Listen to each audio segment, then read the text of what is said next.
Go for it. So Mitakiapi, my very, very beloved relatives, I want to extend a very warm and loving handshake and embrace to each and every one of you. And thank Sister Karen. Beautiful prayer, beautiful message, beautiful vision. So nice to see you, Brett. Haven't seen you for a while. Good to see you. Another great champion of taking and transforming this digital world so it serves the people and not those that kind of have this fantasy that in the end they control all this. And I just want to say, as you've done such a beautiful prayer, just a few things, because Brother John is going to share really our little joint presentation. And I would say this, first of all, Jamin, thank you for your kind and beautiful spirit, the way you move through things. I think number one at this time is to know that it's the will, literally the will of the Creator, the will of the sacred prophecies, the will of the holy power. At this time, we bring our hearts and minds together and arise, understanding the prior unity and oneness of our human family. This is the time. And John will get into the astrological dimensions of this when he speaks. But I just want to say this. It doesn't make any difference how many people are here or not here. The thing that counts is our hearts and minds in unity. Because more than ever before in history, in terms of globally, have so many people been awake and ready for change. And we are the spiritual umbilical cords from the spiritual worlds of this physical plane of existence, just like our mother's umbilical cord was us within the womb world. We are that spiritual umbilical cord. And as Crazy Horse said, we have to learn to be one heart and one mind in many bodies, each remembering each one of us as a sovereignty, ancient and perishable and everlasting. And it's together in unity and harmony that we're going to transform the world as prophesied. So I want to share that. I'm part of a restorative justice gathering over in Alberta, where I used to live, and we've got an international panel. The question is healing or punishment? And so we're starting off with three relatives who went through that criminal justice system. They're going to speak first, and we have Maori, Hawaiian, indigenous from here, judges to be listened to. How do we transform this penal system that's now in the United States imprisoning per capita more people in any nation state in the entire face of the Mother Earth? And so what's the situation? Are things getting better? Is this the approach? Anyway, love you all. God bless you. Thank you for allowing me to come in a little bit early here. Thank you all. Have a beautiful day. Hey, Salish, good to see you. Great to see you. Well, I'll tell you what, you got a circle and a half in here. Nancy, Chris, whoa, Shannon, Sherry. So talk to you soon. Love you. Love you, Brother Phil. Thank you so much. And come back Thank you all anytime. so much. And this goes for everyone. Come and go. Come and go as you please. Okay. God bless you. Bye. Love you, brother. And John, did you want to follow up now with the video that Brother Phil mentioned, or later? What would you like to do? Yeah, I'm only concerned because it's actually an incredible conversation he was having with Dot Maver about astrologically the time that we're in. But it's 16 minutes, so maybe that's too much time. Let me drop it in the chat. How about that? So anyone who wants to see it, they can. Or maybe we meet each other halfway. Is there maybe like the first 3 or 4 minutes? Do you and Brother Phil give it a strong opening? I made you. Dot. Yeah, I'll share a little bit of it then here, and then it's on Walking the Red Road. So hold on, and it's called The Day That Will Not Be Followed by Night. So it's Mitakiapi, my very, very beloved relatives of our beloved human family. I want to give you a very warm handshake and embrace with great happiness to have with us a dear, dear sister, Dot Maver. Sister Dot, for more than 30 years, has been studying the movement of this universe and how the stars and the planets throughout seemingly these unlimited vast spaces, in fact, are directly related to all that's happening in the universe, including what's happening with our human family. And so I was so inspired because it was realized by many indigenous peoples that this important timing was coming towards the end of 2020, December 21st, 2020. And then the urgency to begin November 2nd, to begin praying through this process. And then before that time, to a dear sister Fumi, and may peace prevail on earth, was able to have this incredible, wonderful, insightful visit and conversation with dear sister Dot. So Mitaki Epi, today I'm just going to just invite dear sister Dot just to share with us this incredible time we're in that began November 2nd and looking towards December 21st. And then Barbara Marks Hubbard's birthday on December 22nd, which is only fitting because that 22nd will begin to realize we are in that day that shall not be followed by night. So dear sister Dot. Oh, heartfelt gratitude. It is an honor. And hello, heartfelt hello to all my brothers and sisters with whom I am now sharing. And yes, I too appreciated that conversation very much, Brother Phil, and appreciate your posts giving deep, deep wisdom into the world through your sharings and this sense of the inner knowing of our Indigenous brothers and sisters around the world that we are coming to grasp as the knowing for all of us. So gratitude. Thank you. And let me begin by saying that when we were speaking, what I just became on fire with this, because we are living at a moment in time when all of the great cycles are turning and changing at once. From the greater 250,000 year cycle to 25,000 year cycle to 2,500 year cycle. I mean, the experience of shifting, as we know, from the Piscean energies into the Aquarian energies. And so what is happening is we are experiencing this all systems breakdown on the planet. At the same time, simultaneously experiencing an all systems breakthrough.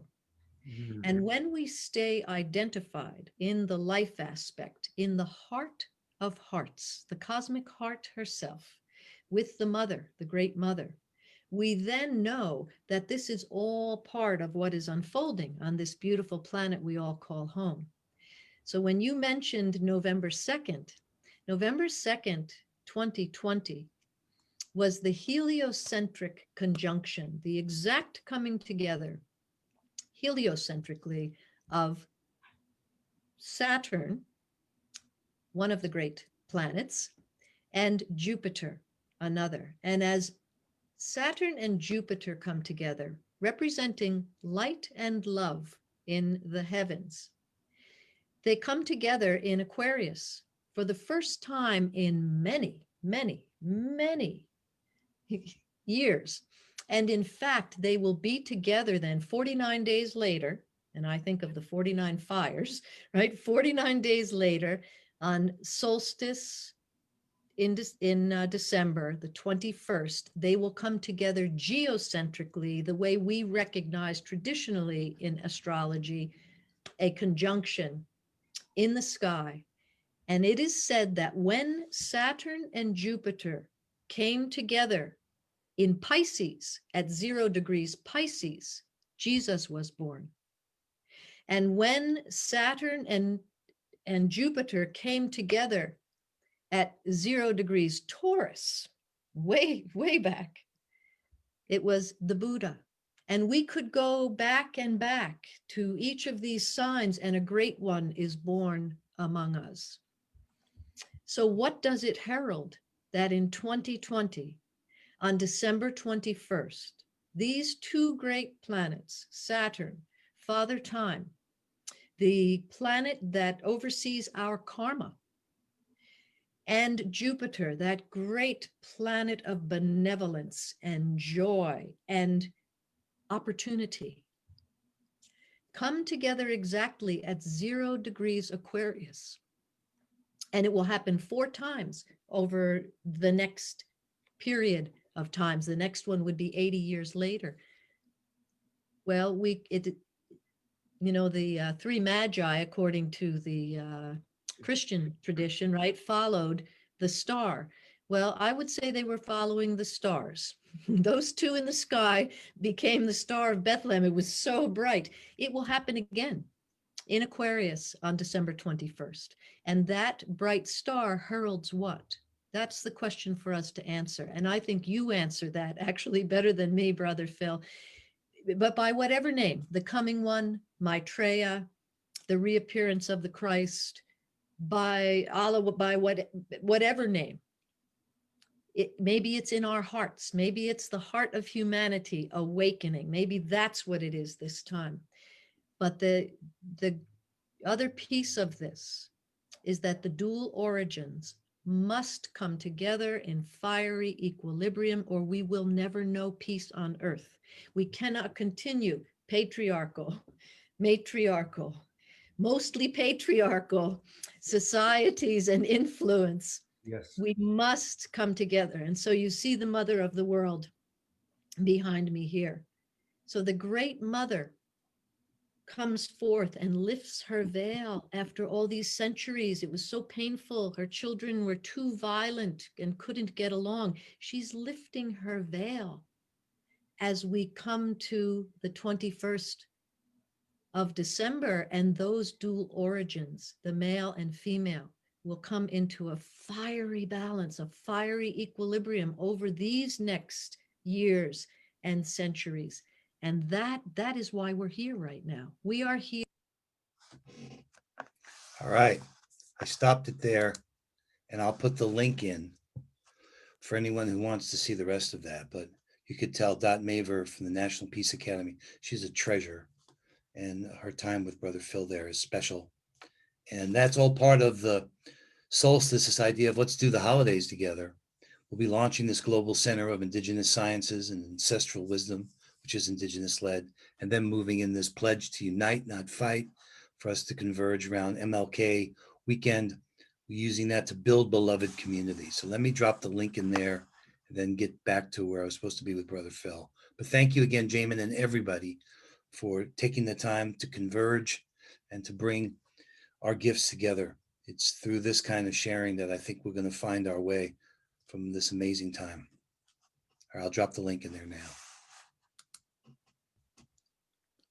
Beautiful, beautiful. Thank you so much, Brother John. And what beautiful video there. We'll all watch it in time. And please, I know you got other meetings to go to, but just please keep coming, and just come whenever you have time. And we'd love to have you here. So just come and go. And this goes to everyone. Just feel free to come and go as you need, because we were here for many hours and actually late into the night, if you consider the after party. So at this point, let me shift gears, and I'm going to be calling on the speakers who I promised to call upon. And but I first want to just sort of set the table a little bit for everyone. So we're going to, people are, as we go, we're going to go 2 minutes each. And at the top of every hour, I'm going to call this the top of the hour, and the first hour may spill a little bit over into the second hour, but not to worry, and I'll tell you why. If you have a time constraint, right?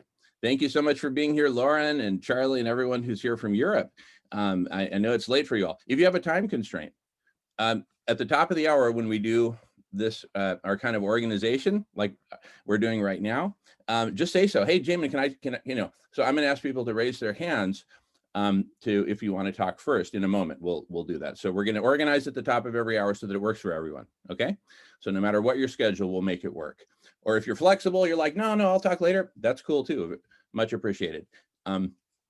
However you need to do it. So, but first, let me give some opening comments about what is this? Just very brief, because what it is something that we're all going to co-create here together through all of our sharing, our conversations. And so the basic idea is every week, every Thursday, we get together and do a press conference, the people's press conference. And anyone who wants to speak, all they have to do is sign up for a 2-minute slot like we're about to do now. And then all that gets organized. Like I mentioned earlier, that's a whole conversation, where it goes, snack bar, getting indexed, getting transcribed, et cetera, et cetera. We'll deal with all that. So, but that's the basic idea. So welcome to the People's Press Conference, and let's make it happen. So let me just rattle off the names who are on the first hour, who I have on the schedule. And if you're not scheduled for this first hour, but you want to be, because stuff happens in our lives. And if you get busy and you've got to be somewhere, even if you're not in this first group that I'm going to rattle off the names of, speak up and say, hey, I need to be in this next hour, right? So first I'm going to read the names, and then I'll ask people to raise their hands like, hey, do you need to speak sooner rather than later? And then I'll get and then we'll create the order that way. So scheduled to speak, Charlie Blass in Switzerland, Claire Rosenfeld, Danny Kent, Roland Sullivan, Sherry Doyen, Dr. Don Pett twice, Dan Bader twice, actually Danny Kent twice, Nancy Posnak, Nashif from Uganda. We might want to get him on early. Myra, she had some issues with her phone, may not be here. Charlie Minano, Aleki, Brandon, Kat, and Malini. Okay, so first of all, if you're, I'll call on you in a second, Don, but if your name was not on that list and you want to talk during this first hour because of scheduling and what you need to do today with your life, please raise your hand now. If I didn't call your name. Okay, so Leslie, you want to be on the list? Okay, very good. Anyone else besides Leslie, whose name I didn't call, who wants to talk during this first hour? Okay, good. Next, who would like to talk sooner rather than later? Just raise your hand and I'll start creating the schedule. So we got Sherry, Charlie, Lauren. Keep your hand raised until I say your name. So let's see here. And please just bear with me. It's a little bit of a, okay. So we got, I'll do Sherry will be first, followed by Charlie, followed by Lauren. Well, we're together in the 2 minutes. Oh, okay. That's perfect. Okay, great. Thanks, Charlie. And then keep your hand, and then we got Leslie. I'll make you the next one after. Keep your hand raised if you want to talk sooner rather than later. Okay, and Don. Okay, great. So Don, you'll be number 5 and 6. You want to do back to back, Don, or do you want to break in between? No, you had me for 2 meetings. I was only planning to give one talk. I don't know how you got my name twice there. Oh, I had Genie seminars and then co-creating a better self, but you can do one or you can do 2. I'll leave that up to you. Let's do the co-creating a better self. Co-creating a better self for 500. All right, you got it. Okay. Thank you. All right. Would anyone else like to go next, or I can just start kind of Dan Bader. Okay, Dan, you wanted to go back to back, or do you want some space in between? I'll go back to back, not a problem. Okay, Dan will go back to back. All right. My sweetie's calling, so I just need a second. I'll be right back. Yes, sweetheart.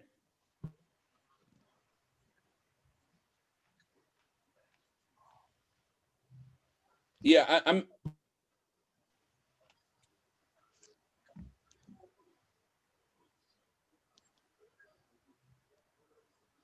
Jamming with Jamin. Okay, so sorry, everybody. Okay, so we've got, and then Danny would like to speak next after. Okay, raise your hand, and then we've got, let's see, we've got Daniel. Okay, so we're going to get Daniel in after. All right, and then any other preferences? You can lower your hands, Daniel and Danny, or I'll do it for you. Okay, and then. Okay, and then I'll just go ahead and schedule the rest as we go. So here's how we'll do it. It'll be 2 minutes each. And what I'm going to do is I'll time it. And when it hits 2 minutes, I'm going to raise 2 fingers. That doesn't mean stop. If you're in the middle of a sentence, go with it. It's kind of, we've designed in like an additional 30 seconds if you need it. If you hit 3 minutes, then I'm going to say, hey, because the reality is we need time for everyone to get through each of their respective portions. So and then we'll take about a 30-second break in between. Give people just a chance for their brain to take a breather or pour themselves a cup of tea or something, and then we'll go on to the next one. So it's going to be like this for about the next 3 hours. And then we're going to take a break from 3 to 4 p.m. Pacific time. We're going to have Professor Guy McPherson and Dr. Yetow of Harvard talking about abrupt climate change and its near-term solution, SRM. So that'll be coming up. So without further ado, I'm ready to do this. Does anyone have any questions or comments before we start this multi-hour, 2-minute presentation? Lauren, yes, you got a question. Yeah, could you just give me screen share advice, please? Yeah, absolutely. Let me do that now. Okay, that's done. And let me just give a little bit of guidance. Basically, what we're doing here in these 2-minute presentations. Oh, Danny, do you have a question?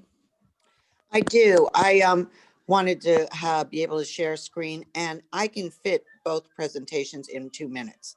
So if I can do my both pieces in one shot, I just take 60 seconds for each, if that works for you. Absolutely, no problem. So, and the basic idea, and everyone please mute, thanks. And then the basic idea is you're going to talk for 2 minutes, we're going to record it. Your 2-minute presentation will be recorded as its own YouTube video, which will then be up on Snack Bar, as well as here on thepressconference.org. The whole idea is we want to push it out. And there's 2 criteria for presenting that are very simple, okay? Number 1 is it has to be a transformational conversation that you're inviting the world to. What's a transformational conversation?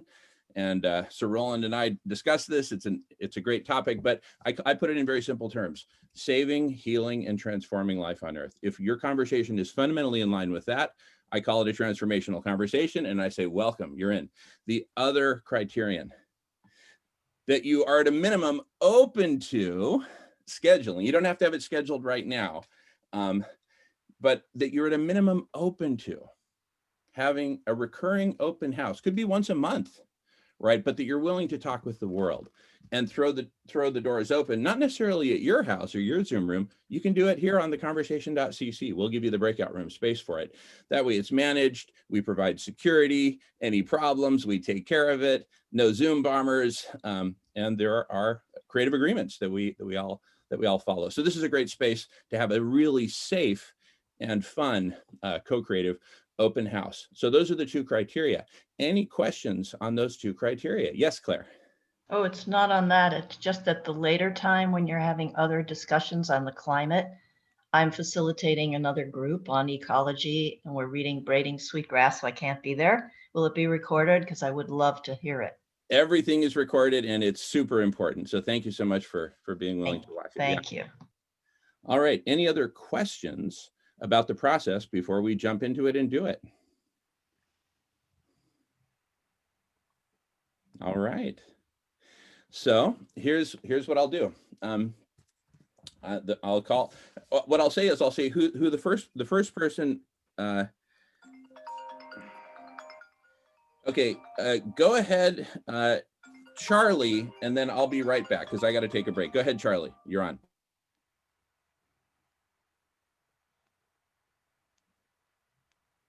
You're muted. You're on mute, Charlie. Okay, thanks. Great, here we go. It's Charles Blass and Lauren Nignon and the Collective Intelligence Collaboratory. That's Kicolab, CICOLAB.org. Again, CICOLAB.org. That's a change tank we launched in mid-January this year after running a salon last year called the Practical Knowledge Ecology. And we have weekly calls Mondays, noon Pacific time, 9 o'clock in the evening, Central Europe. Sign up for our newsletter, get the details. The harvest party is this coming Monday on the 23rd. And we weave together people, projects, groups, organizations, circles, communities, networks. We're developing a pattern language of interoperability flow through conversation-based connective intelligence, collective sense-making, and connective wisdom flow through knowledge gardening, repository workflow, and protocols described in our wisdom stack. And we're creating a learning garden to discover hands-on in the Kids Collaboratory, what is pedagogy for kids and future learning now. And it all comes together in what we call the Hashverse, with memes, deep profiles, resources, and high velocity mutual commitment, and Lauren has more.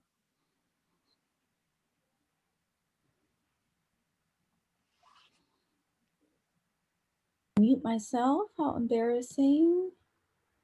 No, Here we there's no embarrassing here, Lauren. You're perfect.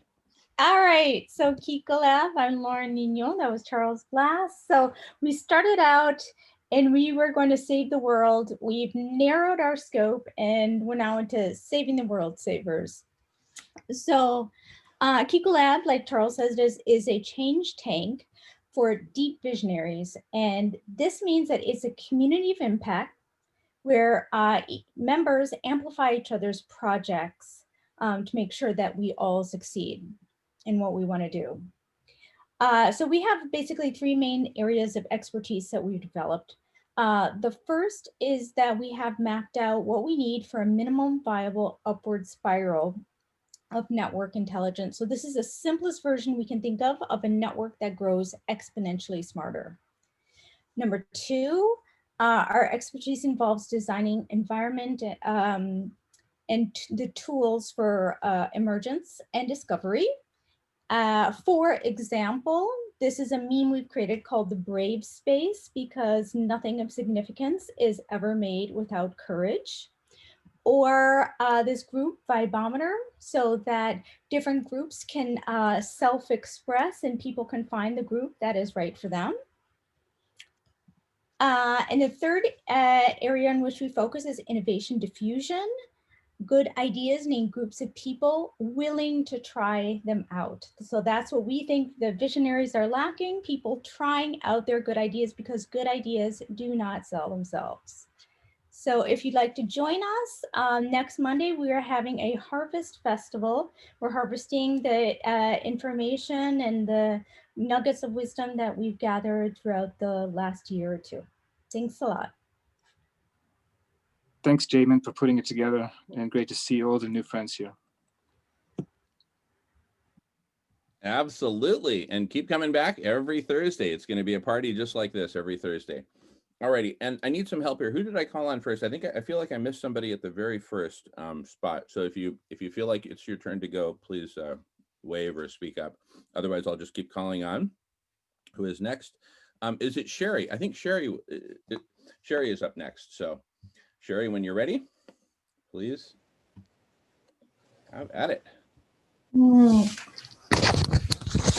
Thank you. I am Sherry Duane with Quantum Therapeutics, and the QT Matrix system is a simple, direct system for eliminating PTSD and the lingering results of trauma, all while creating a visible activation in your life. And the bonus, you get to witness your amazing capabilities in the process. It's not just about you anymore. We're standing at a gateway for change, and we need you. The world's not going to change by expecting someone else to do something about it. Your wholeness is a responsibility not only to yourself, but to all of us. We're each a cell in the collective body of humanity. And today, we all have the opportunity to make a choice that supports not only ourselves, but the planet. Personal integrity is required for a collective integrity to be possible. Today's a time to turn inward and question everything that you think you know to be true. Today's a time to question why you believe what you believe. Today's a time for you to choose who you are and why you're here. PTSD is like a virus that affects everything it touches, distorting reality. And today is a time to stop, rise up, and choose. In linking arms, walking in the direction of right-mindedness will benefit the climate. Changing you can help clean the waters. Hate is hot, and complacency contaminates everything. The definition of insanity is doing the same actions while expecting something new and different. So come join the weekly open house for an ongoing conversation. Today I choose. Thank you. Beautiful. And though I didn't do it last time, we're going to just take like about half a minute breather, mental breather. And so in about 25 seconds, it will be Dr. Don Pett. And after that, Dan Bader. I'll in about 10 seconds.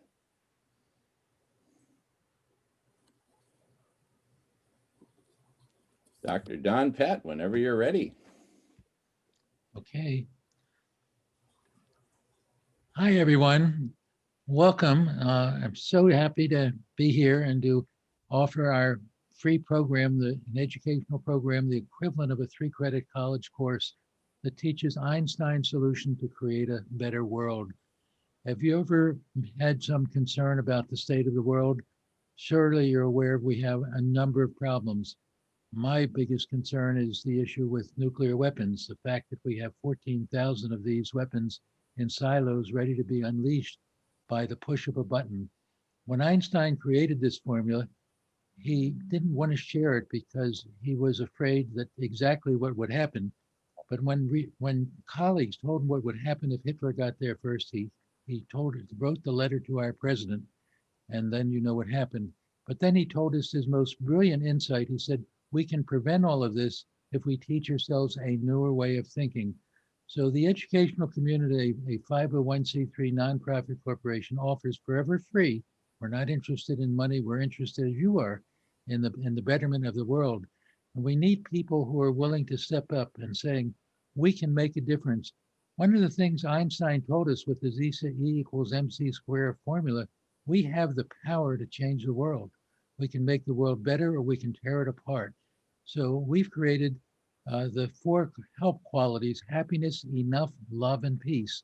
We have recordings that have been made by a professional speaker. They're all 7 to 8 minutes long. If you listen to these recordings in your own home, in your own comfort, free, you will change your mind, and it'll be a dramatic change in the way you're thinking. And then you can come to our new method of education, which is the Genie Seminar. The Genie Seminar, we meet, we co-create, and the place to come, I have to give you the word, my 2 minutes are up, so come to the Connection Field Digest.org, the Connection Field Digest.org, and also to get the recordings, go to www.peace.academy, and we will welcome there. You can get all of these recordings and much more forever free and non-commercial. So I look forward to seeing you. Come and engage in a conversation with me. Thank you. Beautiful. Dr. Don, thank you so much. Thank you for the opportunity. Dr. Don, you are so welcome. You actually were part of the inspiration for the opportunity, and I think you are actually our first sign up. So God bless you and thank you. So Dan, if you don't mind holding off, I had promised Leslie actually. So we'll go Leslie in about 20 seconds. Oh, you're okay, Leslie? Okay, great. So we'll go with in about 20 seconds, it'll be Dan Bader, back to back. Just give me a pause in between so I can do the recording thing, Dan. I'll call on you twice. Pretend that there's 2 Dans in the room, and followed by Dan, it'll be Leslie, and then Danny Kent. So whenever you're ready, Dan, take it away, Dan Bader. Yeah, hi, everybody. I'm Dan Bader. I used to be an original participant in the social club at the end of the world. I retired from the Chicago Department of Public Health in 2016 after 23 years working in community mental health as a therapist. I was part of our department's bioterror team, which is kind of relevant to some things going on today. I'm going to go ahead. I'm just going to read what I submitted in order to remain within the confines of 2 minutes. As Jamin, I'm sure, remembers, I was never very good at confining myself. So I'm going to go ahead. So I have 2 open houses, I guess. First one I'm going to talk about is mental health concepts that can help solve the problems presented by a bitterly divided United States, which I think we all can see. So at present, the US population has split into 2 sectors, which view one another with distrust and disdain. Very, very intense. Each side has a narrative reinforced daily by media propaganda, which happens to be very different depending which sector you're in. Very different. And the media propaganda, which reinforces this, depicts the other side as a ruthless and dangerous enemy, which is very unfortunate. Soon the mutual animosity may harden into mutual belief-based hatreds. At this point, it becomes very difficult for the differences. Why are none of my fucking buttons working? Oh, hey, Sherry, you got to mute sister, please. Sherry? All right, sorry about that, Dan, go ahead. Okay. All right. So at this point, it becomes very difficult for the differences to be resolved via compromise. And I believe we're currently on the brink of a purge occurring in the United States. Could be one side or the other side, depending on who grabs the power. And ultimately, it is potentially something that could degenerate into balkanization in the country and even some form of civil war. So mental health concepts that are relevant to an understanding of belief formation, delusions, and emotion management are very applicable to the dilemma our population is currently facing. Beliefs that are not empirically supported will need to be discarded, and the narratives currently adhered to altered in response to reality on the ground. And, so this would be a conversation on what's happening at present in the United States and ways of breaking it down and creating a narrative which would be responsive to empirical evidence. Okay. Awesome. Thank you so much, Dan. Let's give yourself a silent round of applause and maybe 20 seconds of take a deep breath there, brother. You still want to go back to back on your next one? Yeah, Jamin, would like to. All right, whenever you're ready. Okay. All right. So this second open house conversation may seem a little bit discordant with certain themes, but in any case, I titled it Exponential Climate Change, which I do believe in, Immoral Depopulation Strategies, and COVID-19. So Guy McPherson, Peter Wadhams, James Lovelock, and other scientists have argued that we are facing rapid global heating that will lead to dystopian environmental consequences and potential extinction of life on Earth.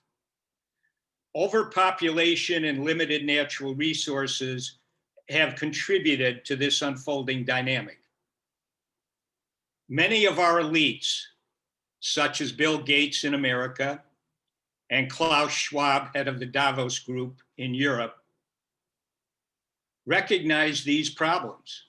They understand what's going on. So if rapid, massive depopulation is deemed necessary by elites around the world in order to save the planet, how does this occur? And we're talking about a massive reduction in population that's been suggested in terms of the carrying capacity. So I suggest that the use of bioweapons, which by the way is a huge problem, it matches the danger from nuclear weapons, and we do not have any kind of controls on bioweapons that we do on nuclear weapons. And so I suggest that bioweapons and vaccines, which are a very problematic remedy for COVID-19, is a very efficient method of depopulating the planet. And I believe COVID-19 is an opening gambit. And I do believe there's pretty good evidence that COVID-19, in fact, is a manufactured virus. As James Lovelock suggested, climate-controlled, self-sufficient, high-tech cities could be constructed for elites to live in as the planet implodes. The goal of this conversation is to raise consciousness and create an evolving narrative that is responsive to evidence that challenges the soundness of the narrative. In other words, let's have a narrative, but let's have it be examined in terms of evidence, and then change the narrative like you would if you were testing a theory or a hypothesis. That's pretty much it. Thank you. Beautiful, Dan. Thank you so much.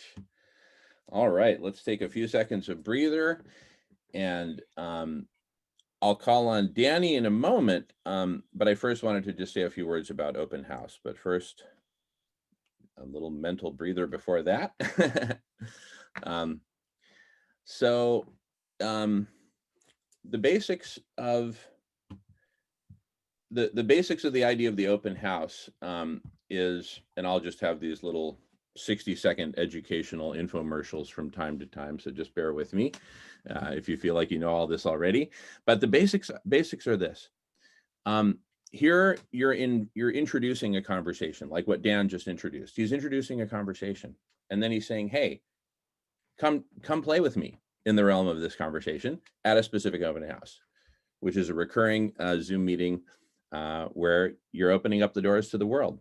And again, we offer space right here on the conversation.cc. All right, that's the infomercial on open houses. Let's take another 20-second breather. And again, if you feel like I'm not calling on you and you need to be called on, please just speak up, right? Wave your hands, get my attention in these moments of pause like this, which happen every couple of minutes. So it's easy to do, okay? So unless I'm passing over someone, I'm going to call on Danny Kent next, followed by Brett Oriana, and then Dr. Daniel Reeder, who I think has two. And did you want to go back to back, Dr. Dan, or you want me to space it?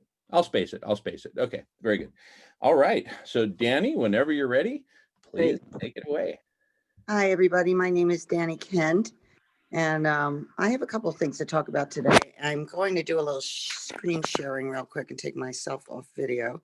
I developed a website called Project New Paradigm Now recently. It's community-based. It's going to operate like a co-op, and it's really just free membership for individuals and organizations to come play with ideas about new paradigm topics, new governments, ideas about new economy, the world water law. We have different pages where the members and the community can contribute their ideas. We're going to have forums for discussion. And then the objective is to align individuals and organizations to move forward in unity on any given topic or subject.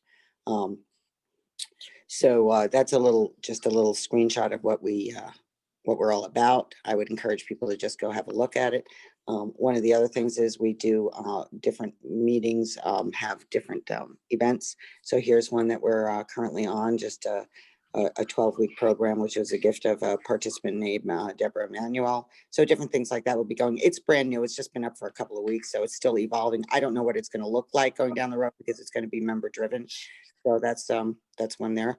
And then just on my other little project that was kind of an offshoot of all of this is I have something called the Superheroes Action Club, which was born out of the idea of actually, people during COVID who really are frustrated with what was and want to engage in what is and what needs to be done, to have little weekly projects for individuals, themselves to take part in, as well as things they can bring to their community. And there's an organization I'm doing some work for called reapgoodness.org, which has visions. They're an earth healing organization that's, you really take some time and go look at reapgoodness.org. I don't have the time to go into what they're doing, but it's fantastic work. And they have visions, and the visions that I was posting for them that they created were little action items. Go plant a tree, then, go support an indigenous community, et cetera, et cetera. So, little earth healing things that you can do on yourselves, and then subjects you can bring to your community to have discussions about things that are going to help the earth and help humanity, basically. So the Superheroes Action Club, which you can take a screenshot of, that's the basics of it, happens once a week, and we have hooked up with climate healers. So we have a group through Silesh Rao and the climate healers that are kind of the foundation for getting this thing going. So I would encourage you to participate there. Thanks so much for the time. Appreciate you.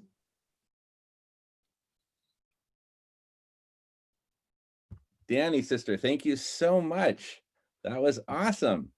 Wow. I just feel like a kid in a candy shop. I don't know about the rest of y'all, but again, if you need, if something comes up and you need to present because you need to go, it's okay. It's okay to bump in the line. So great to see everyone here. I thought next we'd go with Brett, followed by Oriana, followed by Dr. Daniel Reeder. Nashif, I see you there, brother. I know it's getting late in Uganda. Thanks for hanging in there with us, brother Nashif, and then Claire. So let's take a few seconds of breather.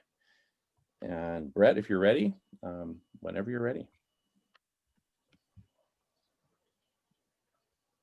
Okay.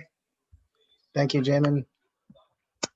Good evening, everyone from the UK. My name is Brett Warshawski, and I'd like to thank you all for listening as I give birth to a conversation that I'm really passionate about. So let me tell you a little bit about what I call spiritual philanthropy. This is a conversation really on a wider level about the rebirth and renaissance of philanthropy and a new conception of ROI, or what's traditionally known as return on investment. So I'm interested in what our project calls a care first world, and expanding the way we feel about philanthropy itself, and understanding that all of us, visionaries, healers, entrepreneurs, investors, we're all really philanthropists, so to say. So for me, spiritual philanthropy specifically is about how we invest our whole self really into the field of awareness itself, into the field of consciousness, into the ground of being. Because when we invest ourselves in our different gifts and the many different ways that we can contribute, naturally things get created that are needed in the world. So we're really flipping the idea of what investment means.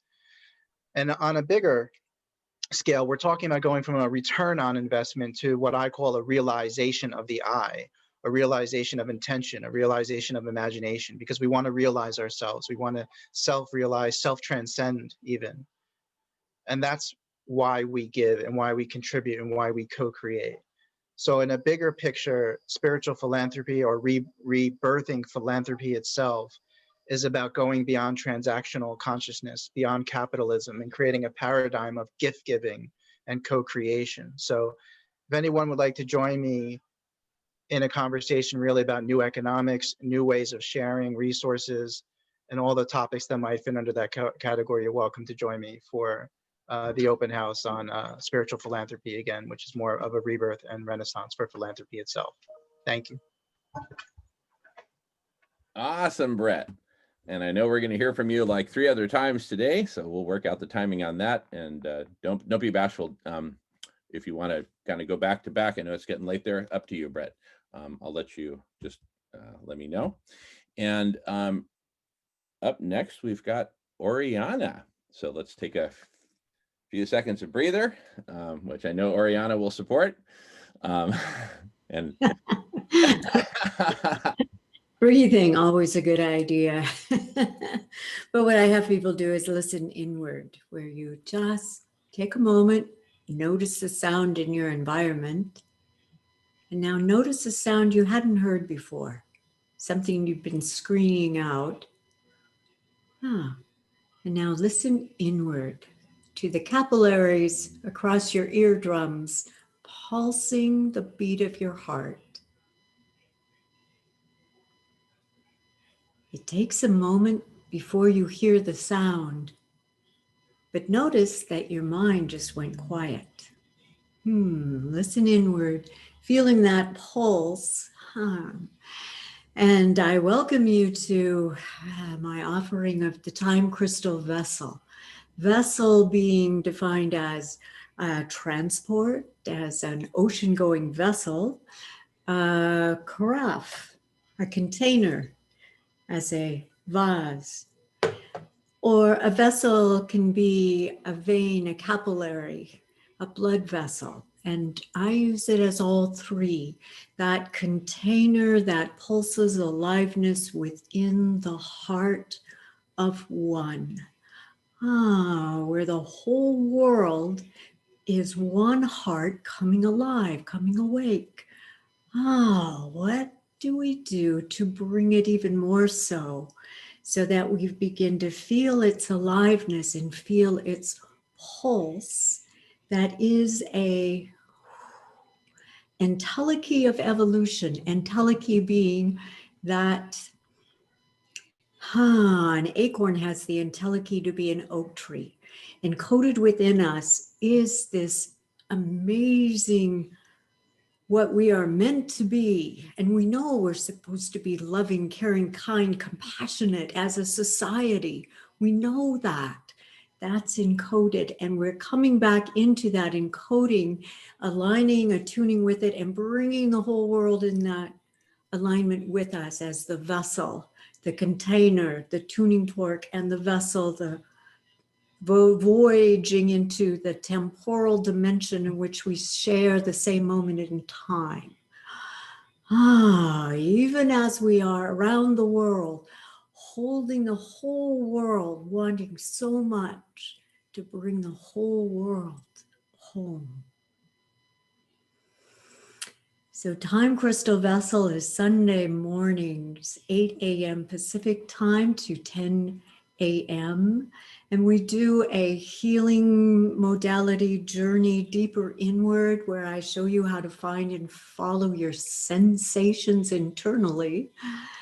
And we move in this gentling in so that you feel more and more inside your own vessel and communicating as the vessel that is flowing from the universal life force, the electromagnetic frequency that is carried within the water, within your being. And you know this inherent language because you spent 9 months in utero, floating in your mother's womb. The cosmic ocean, you know the language of water. So it's a coming back to it, remembering in the same way you know what velvet feels. How do you know what velvet feels? There's nothing here physically that you are touching, and yet you know what it feels the moment I said it. That level of awakening the sensations is a deeper knowing that the sensations themselves arise as you put attention to them and they emerge as the entelechy of evolution, what we are encoded to be that's calling us forth, and we can align and attune to it at a greater frequency. It is what we are evolving and being evolved to. So please join me on the connectionfielddigest.org, Sunday mornings, 8 a.m. to 10 a.m. And the sound healing is also a part of a program. So thank you. Thank you, Oriana. Beautiful. Oh my goodness.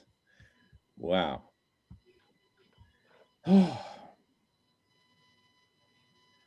Let's take a few seconds to breathe that in. What beauty. Oh my goodness. And I've been on several of Oriana's workshops. Just wow. All righty. So Dr. Daniel Reeder, whenever you're ready, please take it away. No hurry.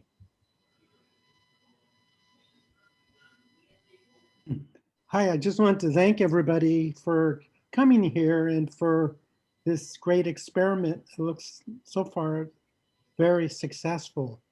Thank you, thank you, thank you. Have you ever gone to see a doctor who didn't seem to be listening to you? They were asking questions just to fill out a form on a computer. And in the end, they referred you for further testing or gave you a prescription, never really explained to you what's really going on with you. Maybe they were never trained to do any of that. Maybe they were. You did not feel seen or heard. It is common knowledge that the American healthcare system is the most expensive healthcare system in the world, yet the results are, according to WHO, are far below other nations. And we tend to export a lot of things to the rest of the world. Research shows that patients have better outcomes with a trusting partnership with their doctor. As a cardiologist with 4 decades of experience in hospitals and clinics, I performed over 10,000 closed chest heart surgeries and procedures. I have learned to help my patients access their inner innate ability to heal. What I do now is I mentor medical professionals to become the heroes and healers the world and their patients are longing for. Medical shamanism, I just started this website, medicalshamanism.com. I've been speaking a lot. This is a new endeavor for me.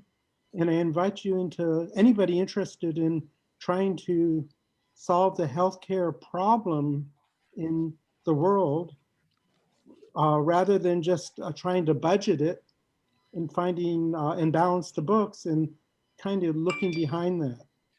So I want to thank you again. Be well. I'm complete, Jamin. Beautiful, Dr. Daniel Reeders. So wonderful to have you here. And I know we're going to hear from you again a little later today. So thank you. All right, let's take a little breather. And after the breather, it'll be Nashif. Give me a sign if you're ready, brother Nashif in Uganda, followed by Claire. Now, iPhone had her hand up a minute ago. iPhone, did you have a question or yes, iPhone, go ahead.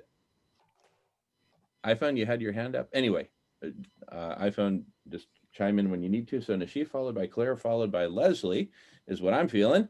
What do you say, brother Nashif? Well, thank you. I'm glad to meet all of you. I'm Nashif from Uganda. I'm a founder at Help Orphans for Future Nation. It's a non-profitable, community organization. We work locally with our community people in supporting underprivileged families, in providing food.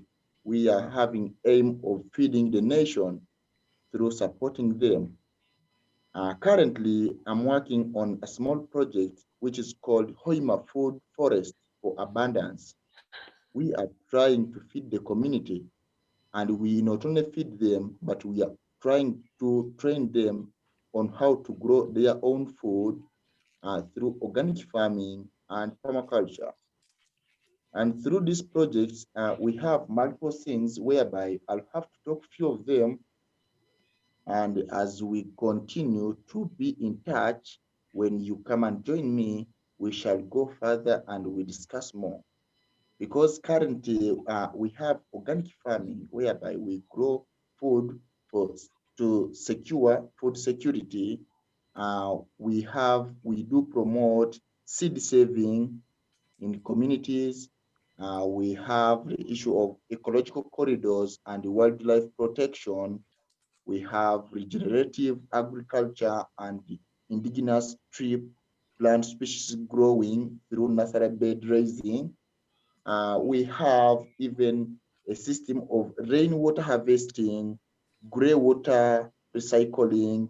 We have water catchments of swells, riverbanks, and even harvesting as a water for recycling. Again, on this part, we also have the part of education where we support these underprivileged children by sending them to school, more so girl child in particular. And we also have the issue of empowering women's. We do empower women's in local communities whereby we help them to get skills in making them through equipping them with some little developmental sustainable skills of weaving and creating some little life easy for them. So for more information, you can come and join us. We have our Facebook page, Help Orphans for Future Nation, where you can find us and we live together. Come join us. We do that work together for future generation. Beautiful, Nashif brother. Thank you so much. And just a quick comment that we'll have all the links and all the information to everyone's open house, so you don't need to worry about frantically writing down anything. And it's also all recorded, but we'll have all the data up there. By the way, I just want, so we're at the top of the hour. Let me just take a quick breather and first acknowledge that, and yes, Michael, we can screen share during your 2 minutes, no problem. Just give me a heads up that you need to do that.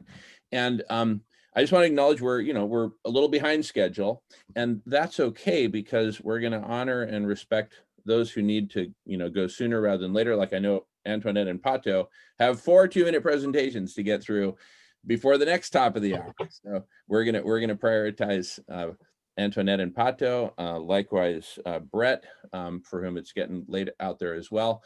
And if you are like, hey, whoa, I need to go, like Nancy, just play with me for a second. Let's say just pretend like you need to go soon and unmute and say, Jamin, wait, I need, oh, Nancy, gotcha. Okay, Nancy, sister, well, let me, get you right up there. So we're doing this kind of dynamically. On the other hand, if you're just like chilling, no problem, I'm just loving it, no hurry, that's very helpful, and thank you. So but I do need you to speak up if you need to go sooner rather than later, okay? So having said that, any questions or comments while we're at the top of the hour break, shall we say? And speaking of breaks, if anyone ever needs to take a break, please don't hesitate, because again, it's all recorded and we got your back. All right, well, with that, I'm thinking maybe Claire, followed by Leslie, followed by Sir Roland. How's that feeling? Okay, so Claire, whenever you're ready, take it away, Claire. Just unmuting myself. Hi, everybody. This has been utterly inspiring and amazing. I'm so excited to share with you a project that has been going on in the last few months with a nonprofit that I'm the president of called the Global Healing Foundation. That's globalhealingfoundation.org. And what I'm excited about is that I've been in touch with some indigenous people from Colombia, South America. And luckily I speak Spanish, so I'm on WhatsApp with this Spanish-speaking Colombian healer who has been letting me know that their sacred land is being threatened by developers, and they discovered in May a land that a coal company had felled 60 trees from, and it was over 197,684 acres, and they were not going to let that go on. So because I've been able to wire them some money from our foundation and from me, they were standing out in the rain. There was no shelter, no food, but they said they were going to risk their lives. And then because our late founder of the Global Healing Foundation said, yes, they are at risk, pour white light on them, and we did. And the next morning, there was a miracle. They went to the landowner and said, please sell to us and not to the coal company. So one thing led to another, and I was able to send them several payments. And the third one, we had a fundraiser. We had a benefit concert on October 18th, which was very successful. And now they are actually the owners of the land. But this is not a small thing because, is my 2 minutes up already? Oh, you're getting close, but it's okay to go a little. Oh, okay. It's just that over 1 million acres is being eyed by developers now in Colombia, and there have been a lot of protests going on. So I'm sure that as time goes on, we'll need to do more fundraising.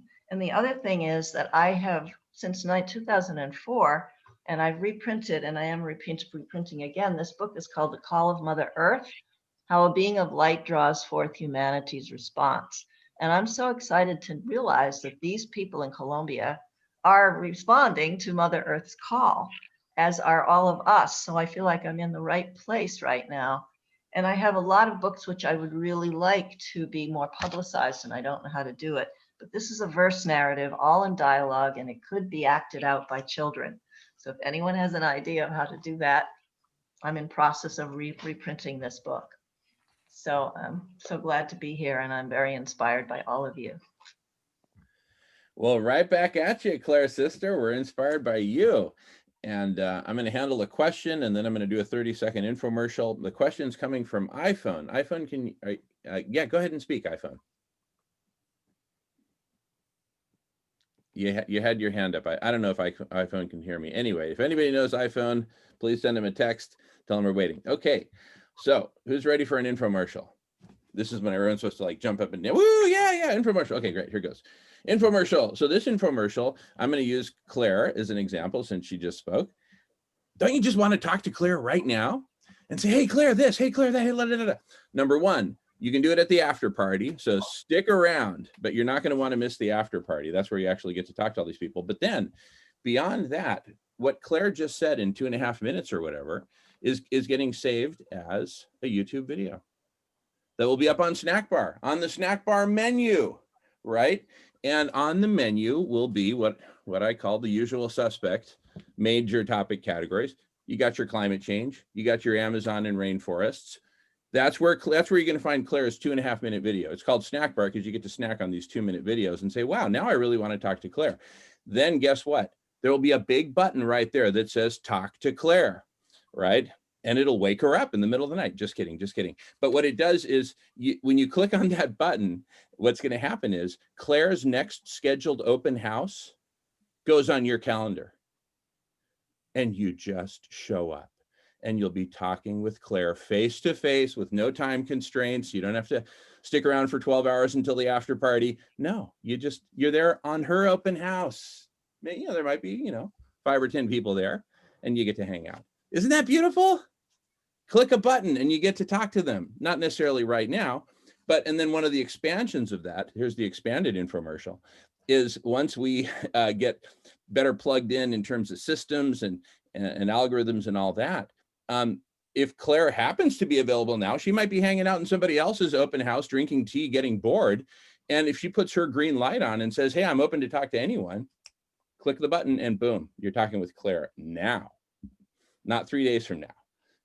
Anyway, end of infomercial. Thanks for listening. Okay, so next up, we have, here's how I want to do it. Leslie followed by Sir Roland, and then I want to go into like this dialectic called Brett followed by Pato and Antoinette. Be like back and forth, because Brett's got to do a few and Pato and Antoinette need to do a few. Pato and Antoinette, you got appetite for that? Coming up in a few minutes. That way we'll get you out of here and in time for your next meeting at the top of the hour. So show me a sign. Let me know you're here. Because my TV set just keeps it all from being clear.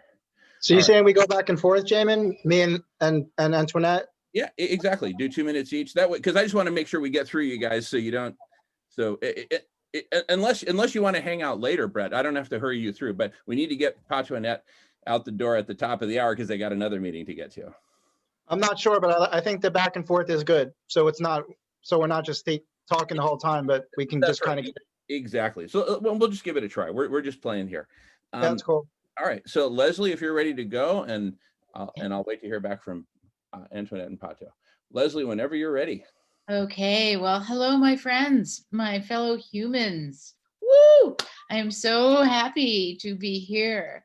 I'm an anthropologist who spent the last 4 decades on the rock face of change and transformation. I have a lot of scars and I have a lot of blue ribbons, but you know what I really have is a scrapbook. And so here is what I'm going to do in the next 60 seconds. I'd like to do a scrapbook exercise with you. I need you to close your eyes and trust me. I want you to close your eyes and I want you to identify that moment in your life It could have happened in the last 9 months of COVID, where everything fell apart. The floor went out, the ceiling fell on your head, the walls were gone. You crashed. It could have been a diagnosis. It could have been a loss of a job. It could have been separation and divorce. It could have been your business declaring bankruptcy. I want you to be in the moment when, after the shock wave, you realized everything was not as it once was, and you were lost.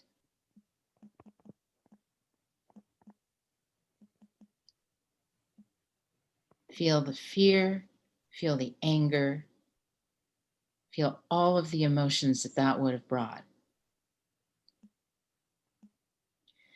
I want you to take a deep breath now and let that out.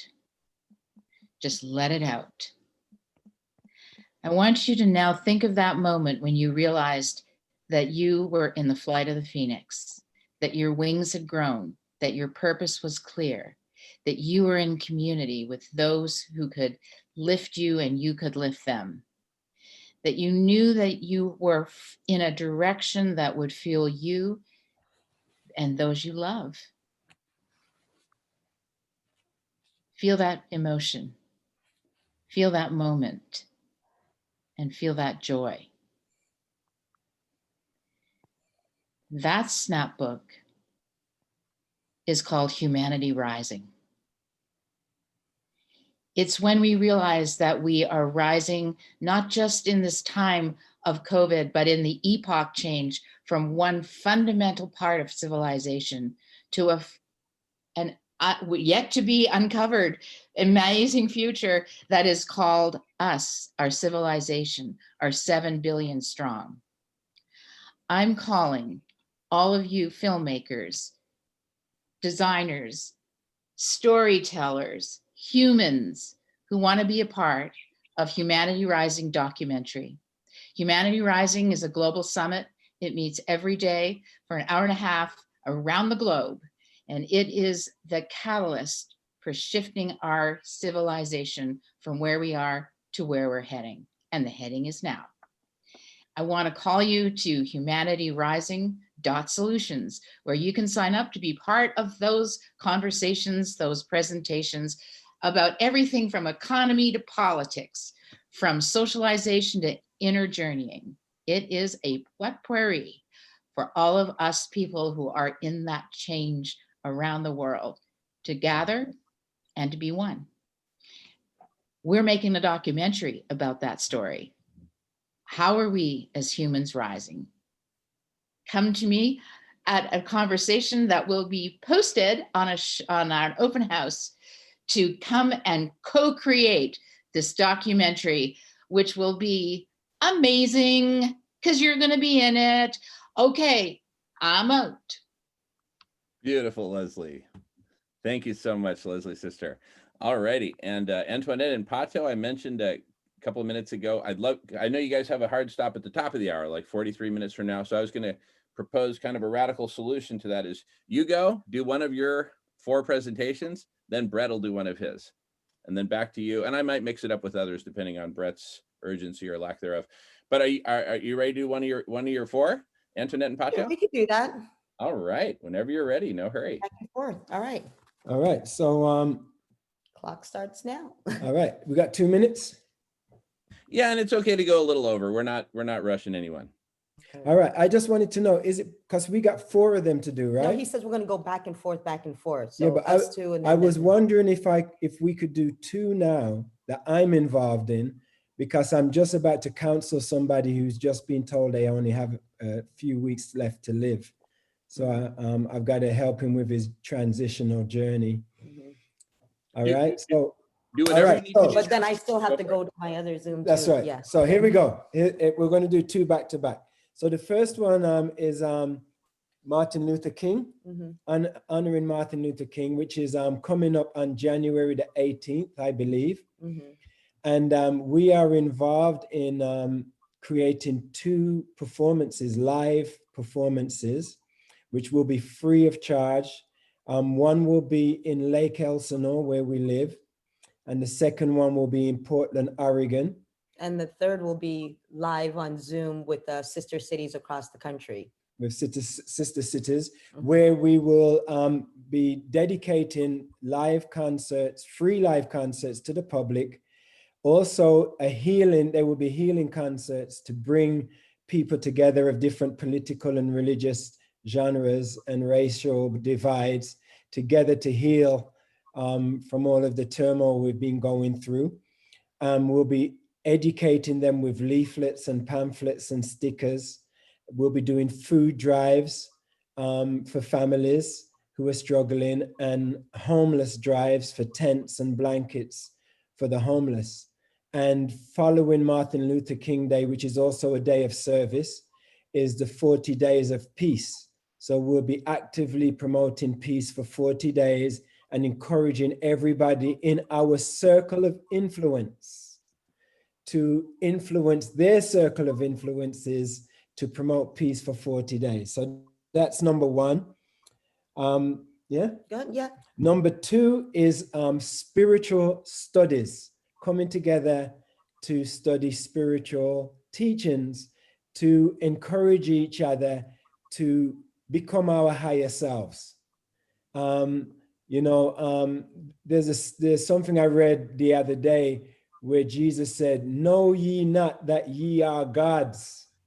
And we all have a fragment of God within us.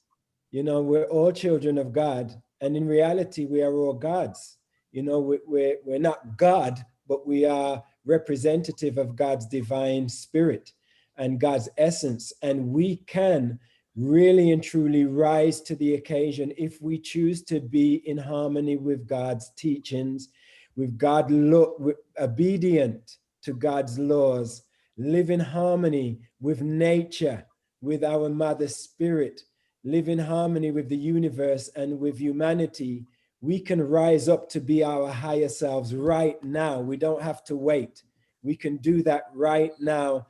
And as we do that, and in our small circles, when all of these small circles come together, boom, it's a huge global circle of people living righteously, not talking the talk, but walking the walk and living righteously and in harmony with the planet and nature. Anyway, so the classes, the spiritual studies we do are Sundays at 10 a.m. PST and Wednesday evenings at 6 p.m. PST.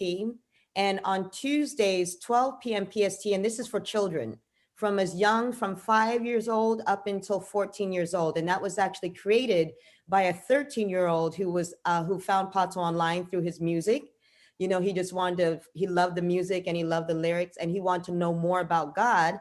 And then so we started to create this class, with him and with other people's children as well, too, to understand spiritual the divine teachings for children. concepts. Yes. All right. So we're teaching children how to pray, meditate, teaching them about love. And it's ethics. worldwide. It's people in Africa, people in UK, people in America as well, too. Yeah.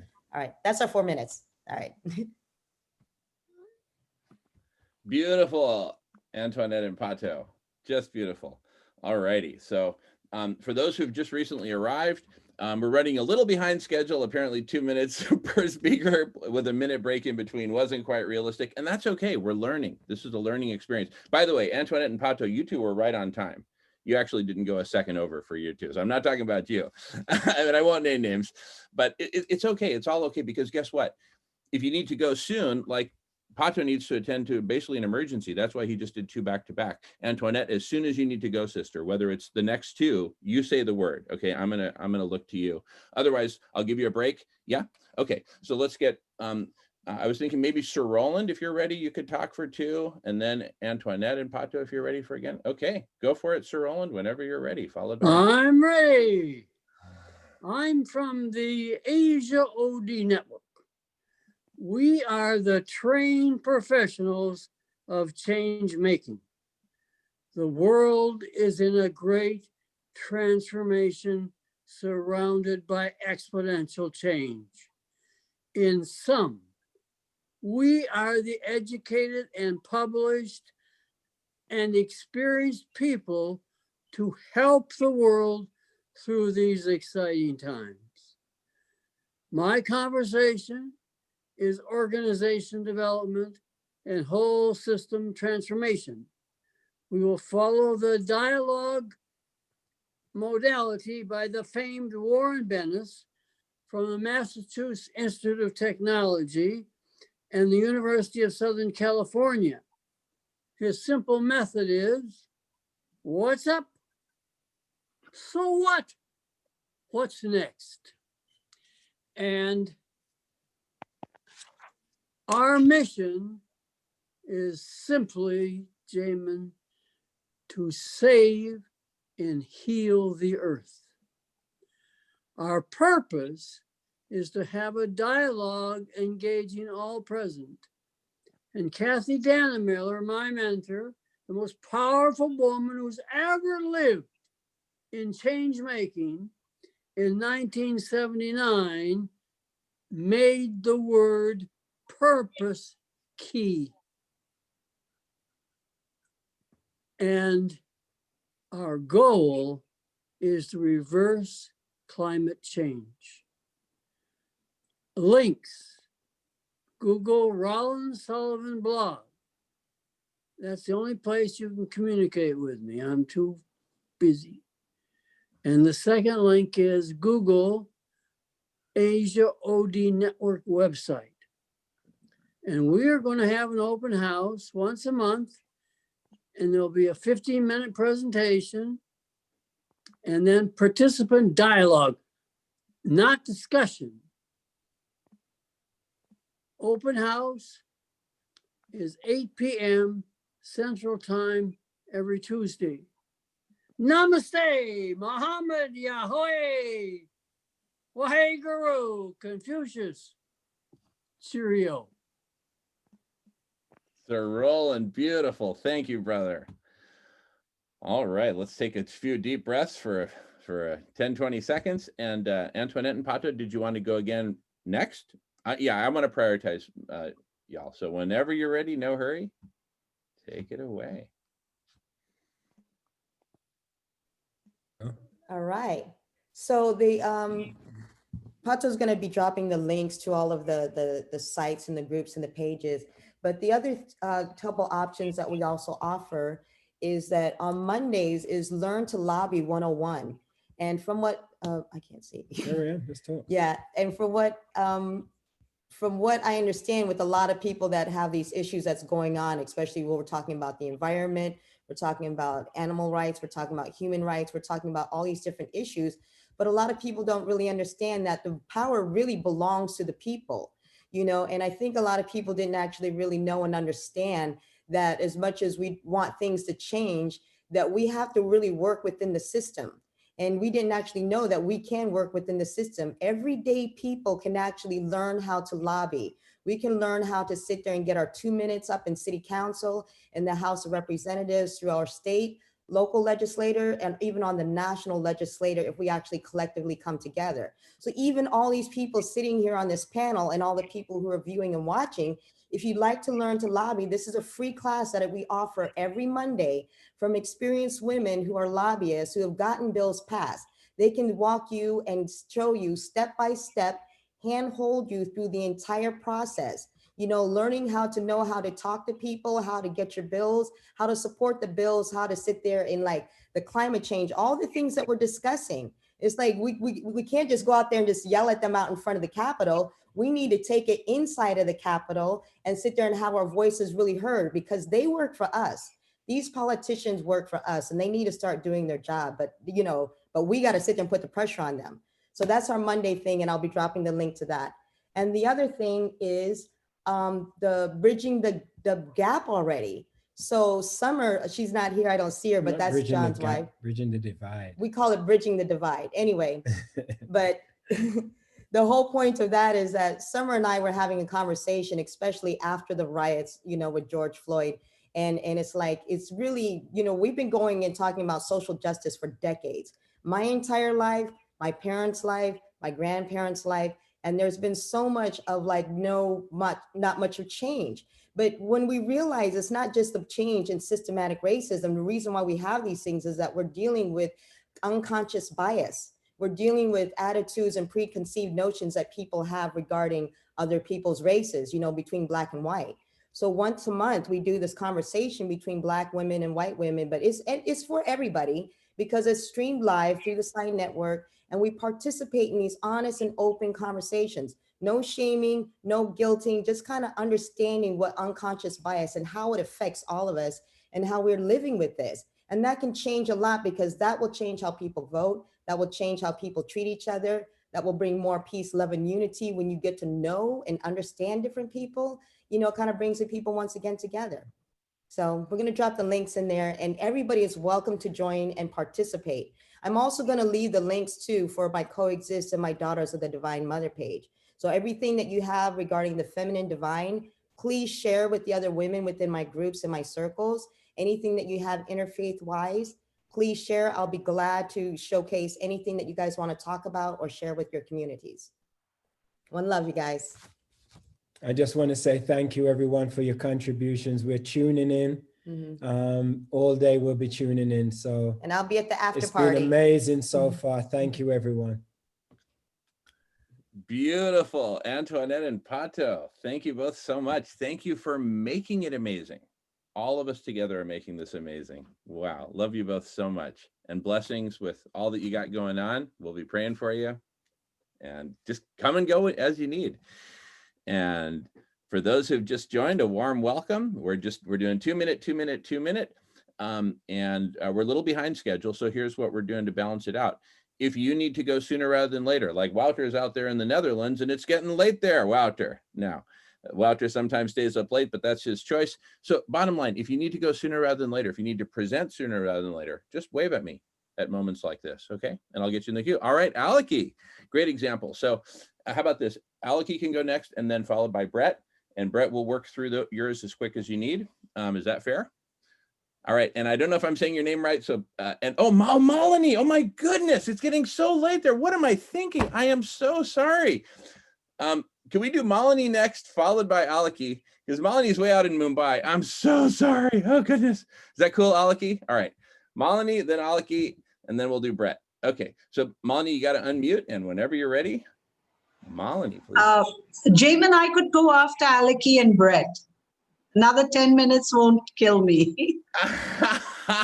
Alrighty, Aleki, if you're ready, Aleki, take it away. Okay, thank you very much, Marlene. I guess it's later for you, but anyway. So thank you for creating all that. I would like to have a screen share if it's possible, Jamin, so then I can share the slides. And I practically want to take you into a journey of dreaming. When was the last time you actually dreamed of something? Let's say. So it's breaking down, and I don't know if you see my screen. I hope you do. And understanding that the way we create our world, actually, yeah, we can see it. Very different from the way that the world is really, really created. We think that the world is created from matter, but practically, if we cannot imagine it, we cannot create it. We only create as far as our imagination can go, right? And guess what? Usually it goes like that. A person has an idea, and then it can visualize one version of it. Usually it shares it with somebody, maybe family or colleagues or somebody. The other person that hears it usually has a completely different idea of what he's listening, even though it's exactly the same thing. And that's the interesting part, because the two of them together are having very different resources. And when they put them together, they can create a third thing that is the combination of these two. And then we go further and see that what we can imagine comes from references. So usually we see something and we can imagine a little bit further, and we call that innovation. So you see a brick and you make a brick blue, and then you're like, oh my God, that's an amazing idea. I've never thought about that before. And different people can see different things. And that's exactly the interesting part, that our heart minds, I don't like to separate the two, together they hold unlimited resources, that can create infinite possibilities. So if we can collect all that, just put all the pieces together in a circle, just throw it in a big pot, and create the right way of organizing this flow of resources and imagination, boom, we have a new world. We have an impossible world. So in the sessions that we're going to do every Sunday night, and it's very deliberate that it's Sunday night, that is our time off, because I want us to be outside of what is possible, of work, of everything that you know, just forget about it, just throw it away. Let's design the new, just let's imagine it. And once we imagine it all together, it's already created. It's already a world. And guess what? The more people start seeing the same world, the more people will go out and actually make it. So I would wait for you every Sunday afternoon at 7 o'clock CET, Central European Time, to just create impossible worlds.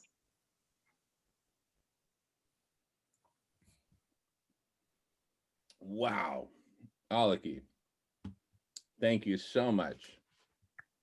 Beautiful. Thank you for organizing it. Oh, you know, I mean, I don't think I've ever been happier. This is a dream come true, I think, for all of us, because we're recognizing that we can all come together in systematic ways that work, that are efficient, that, anyway, I'm just couldn't be happier. All righty. Malini, do you want to go next, or you want Brett to go? I think you wanted Brett to go next. So Brett, if you're ready for your second installment, take it away. Thank you. I guess I'll just repeat my introduction since these are separate videos. So good evening from the UK. My name is Brett Warshawski, and I'd like to thank everybody for tuning in and listening to all of us, and me especially. And as I actually give birth to a conversation that I'm super passionate about. So what I want to tell you a little bit about and invite a conversation into is something I call mental health reformation. This is based on a personal experience. I'm 45 now. I was thrown into the Western mental health system when I was 19. So I want to have a conversation about transforming perceived mental illness into a blessing and flipping the prescription, right? It's time for a systemic revolution in mental health and mental illness treatment and perception and conception. And it's time to end big pharma altogether. So I'm talking about nonviolent ending, of course, but it is time to end big pharma. So I'm looking to have a conversation with a spectrum of people, from investors to philanthropists to practitioners to marketers, because what I want to do is completely change the landscape of how we approach and treat and help each other with perceived mental illness, because there is no such thing ultimately. So I want to have a conversation about this. I want to have a conversation about getting holistic healing centers up around the planet that are networked, that are incubators for the genius that we all have when we go through these spiritual emergencies and awakenings, and we need to be supportive. And I don't want us get thrown back into the world as it is, where it's impossible to function, where we're trying to adjust to an insane world. I want us together, innovating and prospering together and sharing with the world. So if you want to have a conversation about transforming perceived mental illness into a blessing, flipping the prescription, and complete mental health reformation, look me up. I'll have some links here in the chat, and the document where I share some of my ideas is at www.moksha, M-O-K-S-H-A, foundation.life. So mokshafoundation.life. Thanks for listening. Beautiful. Thank you, Brett, brother. All righty. And Malini, let's take a deep breath for a moment, and whenever you're ready, Malini. Yeah, I need screen share, Jamin. You got it. You got it right now. Okay, done. Mm-hmm.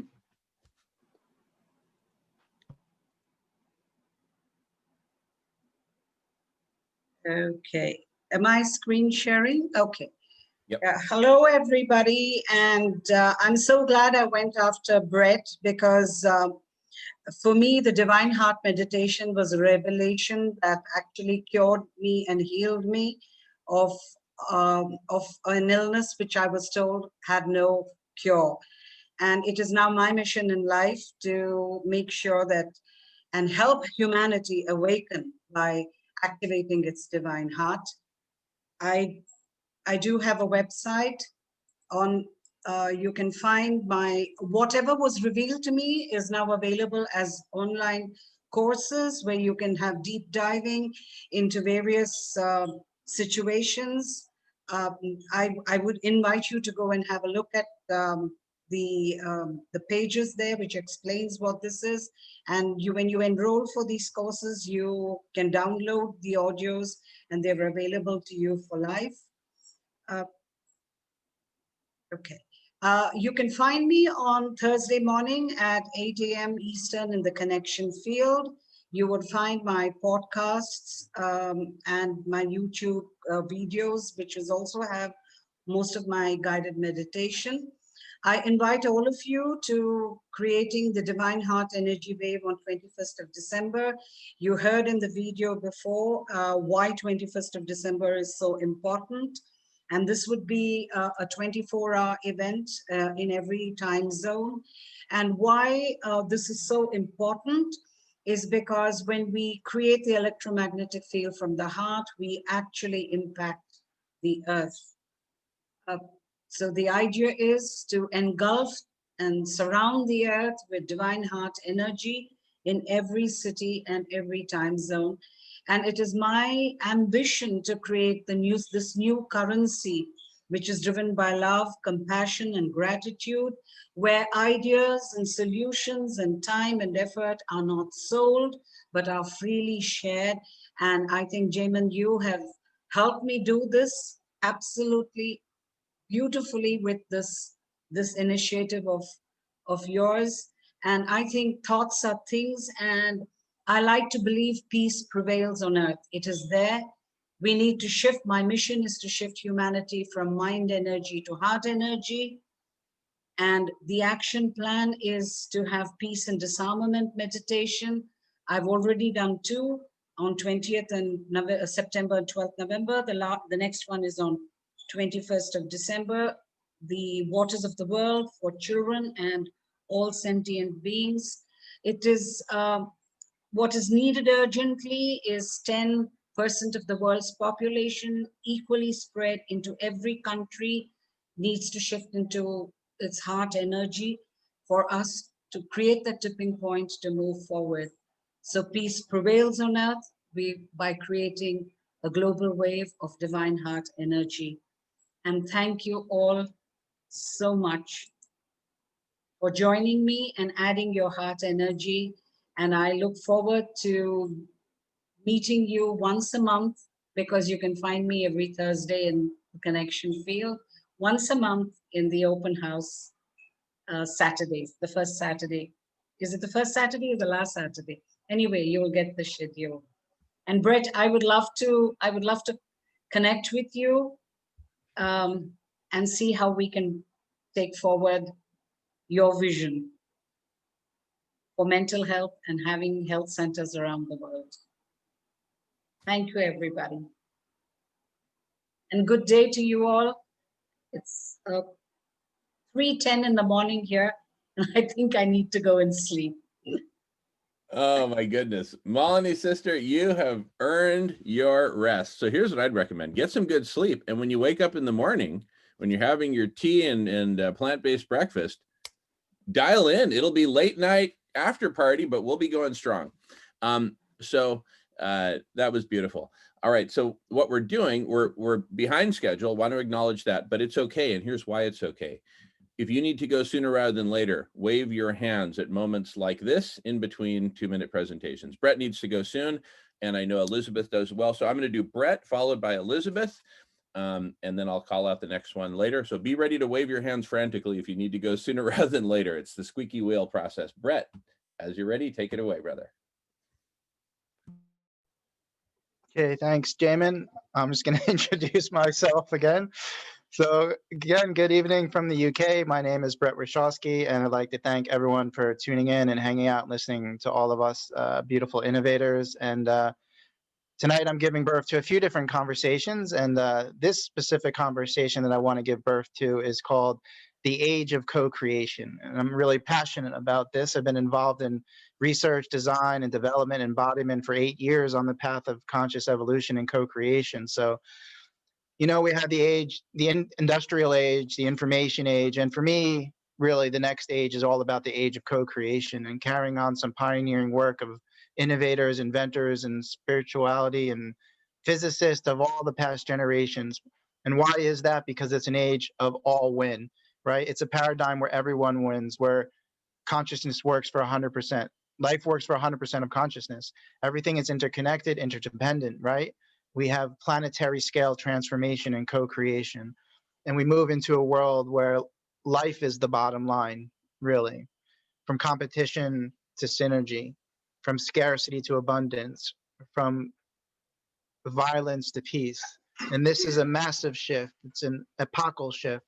And the age of co-creation is what I'm really excited about, and combining all of our technologies and mediums, from spirituality to governance to economics to education, and all the different sectors coming together so we can live on a planet of ultimate unlimited creativity and infinite awareness. So if anyone wants to have a conversation about the big picture, the new story, what's hot off the presses and the new age, what is that? What is the next age? And for me, it's the age of co-creation. I welcome everyone to come along and start that conversation and see where it can go, and how it will express itself through technologies, through filmmaking, through currencies, and all these different things. But this is a big context conversations. Thank you.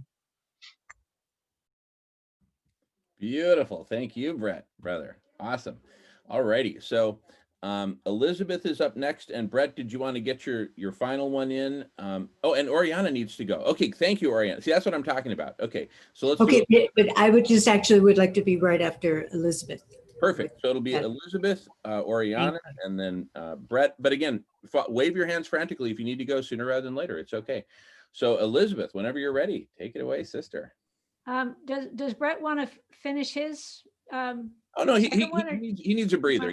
You go ahead, and then we'll get Brett in for another. All right. So Corona's given us an opportunity to pause. So I'm going to give us an opportunity to pause here a minute and invite everybody just to put their hands on their heart and feel your heartbeat, and recognize that we all have blood flowing through our veins, and that blood is water. And we talk a lot about consciousness. We talk a lot about unity. And really, this is our unity.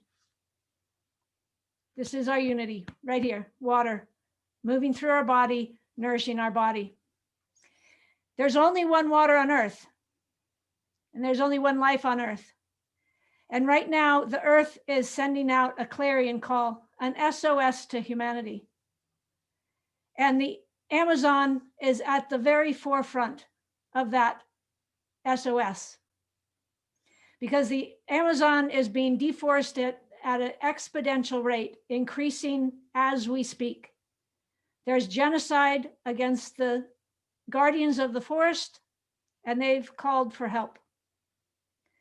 So here we have an open house, 9 o'clock every weekday. We can expand into weekends. Here on the conversation, where we address the issues, we're organizing ourselves, we're organizing our calls to action, and we're hearing the call. We've heard the call, and we are responding and doing our best to respond as appropriately, guided by the Indigenous themselves. So everybody's invited to come join us to get into action with this. And there's big things planned coming in the future with this organization. So everyone is invited to come participate, add your little bit, add your piece of the puzzle, because every one of us has a piece. And I think I've gone, how am I doing on time? Oh, you're a couple minutes over, but that's okay. That's so okay. I'm going to just jump right into the my own personal contribution is what I call the Watershed Wisdom Councils. And I have been in the transformational business since I was a teenager, not the business, but the work. And everybody asks how. What I've seen missing in the last 50 to 60 years is a bridge between our infinite inspiration and our practical, tangible, tactical implementation. And so the Watershed Wisdom Councils is a model. Right now, it's a concept that brings the very best of organizational development with guidance from some of the best in the business, and as well as the heart-centered, earth-centered, water-centered humanity to bring this transformational change, this focal point to Earth, to every single community, and ultimately organizing by watershed and culminating in the Oceanic Parliament, where every watershed's voice can be heard, rebooting humanity and all life on Earth from the roots up. So thank you. Beautiful, Elizabeth, sister. Thank you so much. Wow. Wow. Oh, all right. Let's take another deep breath. And then if I've got it right, Oriana, followed by Brett. Shall we do it? Okay. Oriana, whenever you're ready, no hurry.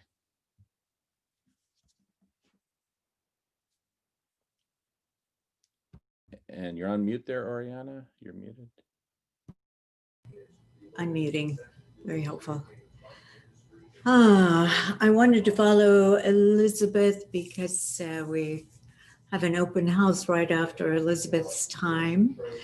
And we come together around the clarion call of the Amazon. And I have a degree in biochemistry and environmental science. And 73, when I graduated 30 years ago, we talked about global warming.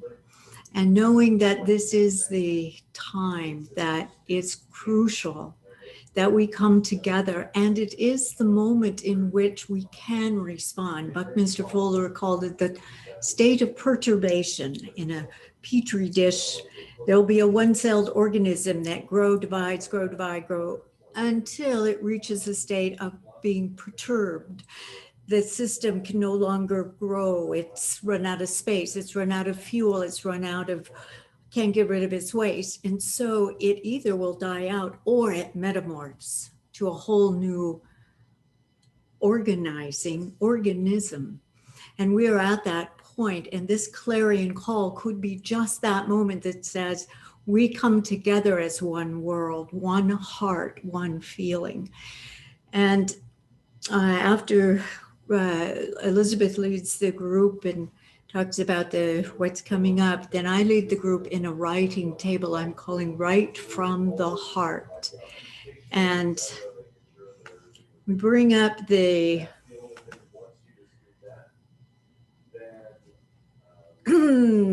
I lead everyone into a deeper guidance into the heart, at where the water itself is speaking to us. It communicates in a nonlinear language. And it is this language that is carried within the water, within our being, within our heart, that is felt. It's a sense of pulsating aliveness. And gathering into that inner spiral within the heart, there is a singularity in the right atrium. We all have one. There is only one. And it is what unites us and brings us together. And the water communicates to and through us. And so this is the weaving that we do after we write for 5 minutes. We bring our writing together like giant radio telescopes out in the New Mexican desert that point at the deepest, darkest space of sky. There's nothing there, and yet they all receive the light, and it's coming together with the different perspectives that then bring a form into being. And so it is we do with the write from the heart, the weaving water writing. And so this I will read very quickly. The last one we did was, Dear Amazon, what is it that you wish to be heard? I am burning, the fever raging, a fever in response to the invasion of a species overrunning my vital well-being. I am gasping from smoke and outrage. I am crying out, can you hear? Do you care? I cry, a lost child in the wilderness, a small speck of stardust, no more than a grain of sand in a cosmic ocean. But I am the grain of sand that turns the tide. Will you come to find the one who cries? Will you feel the lost, lonely anguish that is the heritage of those who have lost their way? Will you listen inward to the pulse of aliveness that carries the will to live for the world? Will you hear your baby cry, or will you walk away? And so we come together to write from the heart, and the whole concept we have is that we can bring these writings and give them life with pictures and post them on social media and make it a heartfelt call, that clarion call, not just the science behind why it should be done, what it needs to happen now, but that the heart itself calls out to the heart of those around the world that know and feel this is a baby being born, not something you do once, ongoing, B-O-R-N-E, born, carried in the currency of love.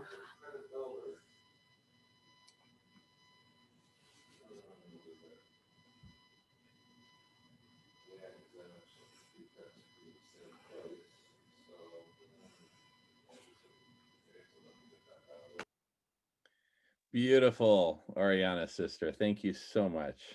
Oh my goodness. I don't know where to begin and I don't know where to end. And fortunately, we don't have to do either. We just stay with it and flow with it like water. Right, Elizabeth? Right, Ariana? Oh my goodness. Alrighty. So for those who have just arrived, we are running behind schedule. Apparently, it was quite unrealistic to say, oh, we'll just do 2 minutes with 1 minute break in between. It'll all work like a Swiss clock. It wasn't meant to be. So, but we do have a solution for that. I'm going to say hello to my sister, Michelle Merrill, and just use you as an example, if I may, because Michelle has such an easy flowing spirit. Michelle, let's just say it's really urgent that you got to talk in the next 10 minutes because you got a train to catch or something like that. Just wave frantically like this and say, Jamin, that's it. So you do like Michelle does. Yeah, that's it. So if you need to go sooner rather than later, at moments like this, when we're pausing in between mini presentations, please speak up. Dana Tomasino, perfect example. So I promised Brett, so it'll be Brett followed by Dana. Does that work for you, Dana? Good, great, okay. Brett, whenever you're ready, brother, take it away, followed by Dana, and get ready to wave frantically. All right, for the final time. Good evening from the UK. My name is Brett Warshawski, and I'd like to thank you all for listening to all of us today and tuning in to all of the amazing innovators sharing. So I want to give birth to a conversation on something I'm really passionate about, and it's called Togetherland. So I'm going to tell you very briefly a little bit about Togetherland. Last year, I was watching a movie called Tomorrowland, which was put out by Disney starring George Clooney. Some of you may have seen that. In the last 3-minute scene of Tomorrowland, they show innovators from across the planet, different ages, different genders, different colors, being given this token because they're the future. They're people that haven't given up, and they're all brought together to come to Tomorrowland and build this new world without restrictions, without bureaucracy, without greed. What could these misfits and scientists and artists do when they're brought together? And I saw that and I thought to myself, what if that wasn't just a movie? What if I could make a real-time, real-life, interactive, immersive sequel to Tomorrowland? So I came up with Togetherland. And the reason I called it Togetherland was because I'm already part of a group creating a whole systems platform for co-creation called Together. So Togetherland is really a genre-busting innovation for reality creation and social impact entertainment.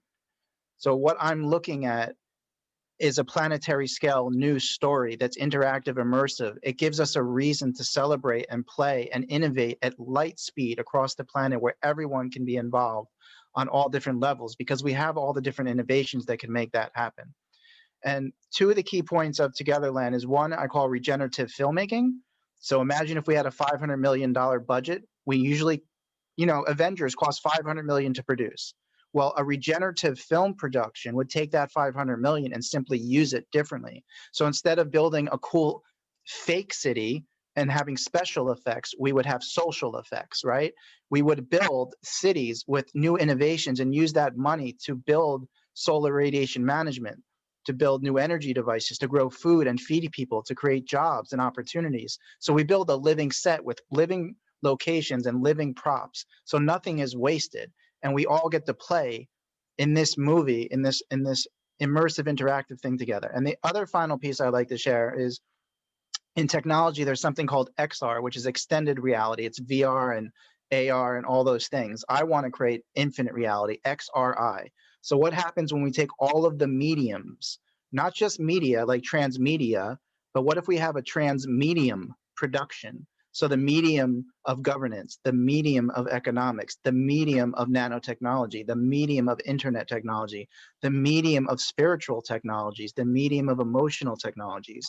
If we go across and beyond all of these mediums, what would we have? We would have an infinite reality of limitless co-creation, love, and prosperity for everyone. So if anyone wants to have a conversation of taking show business and innovation to the really the most cutting edge, hyper amazing level, a planetary scale, really party, a planetary scale living movie, a living screenplay, where we use our resources differently.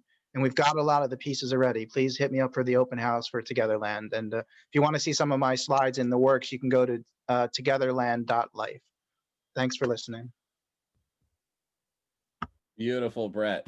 Thank you so much, brother. All right, for those who've just joined, we're a bit behind schedule. Let me just check the chat. If I could get it kind of a volunteer to help check chat for me, that'd be awesome.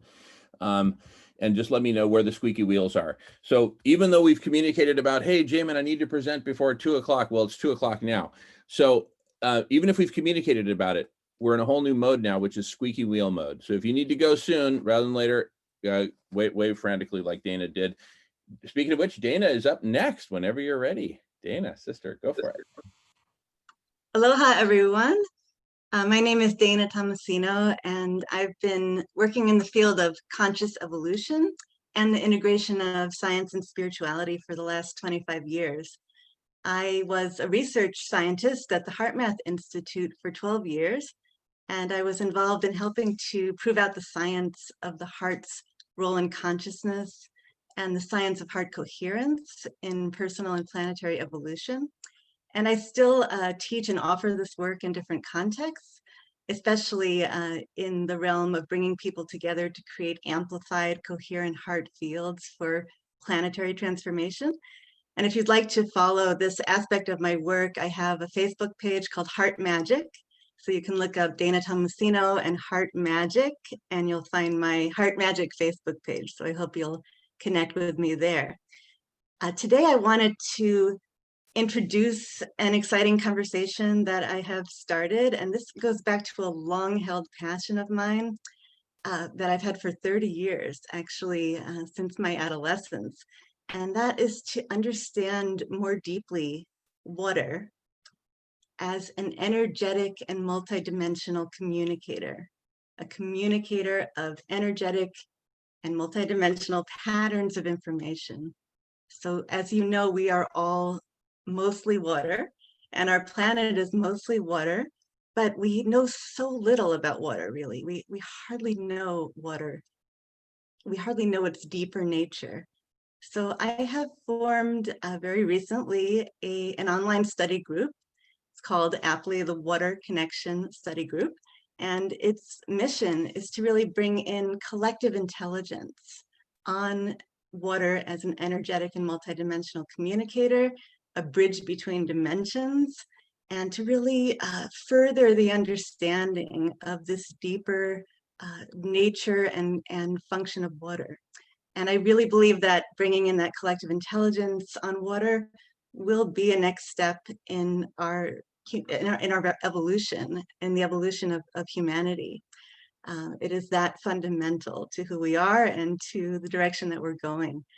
So we come together as a group, and our group has been going since August, and we already have people from all over the world who participate in our group. And we integrate all types of information. We take an integrative approach. So anything from scientific, empirical knowledge to more experiential, intuitive information, and even what I call interdimensional input is welcome in our group, as that is how we will really evolve our understanding of water to the next level. And we've done fun things. We've created informed waters. We have had special guests come. We recently had cymatics researcher John Stewart Reed join us, who is a total kindred spirit. And we'll be inviting other special guests to join us too. We engage in collective study, and this is really a co-creative endeavor. It's not meant to just be me leading this venture. It's really meant to co-create, to have everyone's input to explore this unknown and uncharted territory of water and our relationship to it. So I invite you to join if you're interested in water, if you've had experiences with water, if you're passionate about the subject as I am. Join our Water Connection Study Group. I am hosting our first open house this Sunday, November 22nd at 2 p.m. Pacific time here at The Conversation. So that's a lot of twos to remember. 11/22, November 22nd at 2 p.m. I did that on purpose because I love two. And join us then at The Conversation, and we'll introduce you to some of our members, bring your own perspectives on water. Remember, this is a co-creative endeavor, and I look forward to seeing you there. Also, I will post that on my Heart Magic page, and I will put the link to my Heart Magic page in the chat and on Facebook. Thank you, everyone. Dana, wonderful, so beautiful. And speaking of heart, as you've all noticed, I just don't have the heart to interrupt someone if they've gone over time. So and that's okay. It's a learning experience. We're all just flowing with it. It's okay. There's nothing wrong here. But anyway, we are behind schedule. So like I keep saying, I need you to wave frantically if you need to go. Joya, I think you need to go fairly soon. So I want to respect that. So Joya, if you're ready to go next, we can do that. And who else wants to go after Joya? Somebody wave, just Yes. So queued up. And we got Daniel. Okay, Dr. Daniel, readers will go after Joya. Joya, whenever you're ready, please take it away. Okay, I'm ready. Thank you very much. My name is Joya Wesley, and I'm recently relocated to Texas near Austin.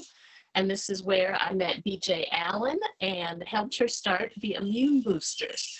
And BJ is also online with us. Hey, BJ. Yay. So the Immune Boosters redirect immune boosting fresh produce from being wasted to being eaten to nourish people. So we do this because we believe in the healing power of eating and promoting a plant-based diet for individuals, families, communities, and the planet, and to show that nature is infinitely abundant. I've heard references to this already today, and there's more than enough of these immune boosting foods for everyone. We started just a few weeks ago. It grew out of work that BJ had already begun through the local Unitarian Universalist Church and through Climate Healers and Food Healers, which is where she first got the idea for the name. We met at a Zoom church service, so yay for Zoom and yay for the way you guys are using it through this conversation. I loved your idea.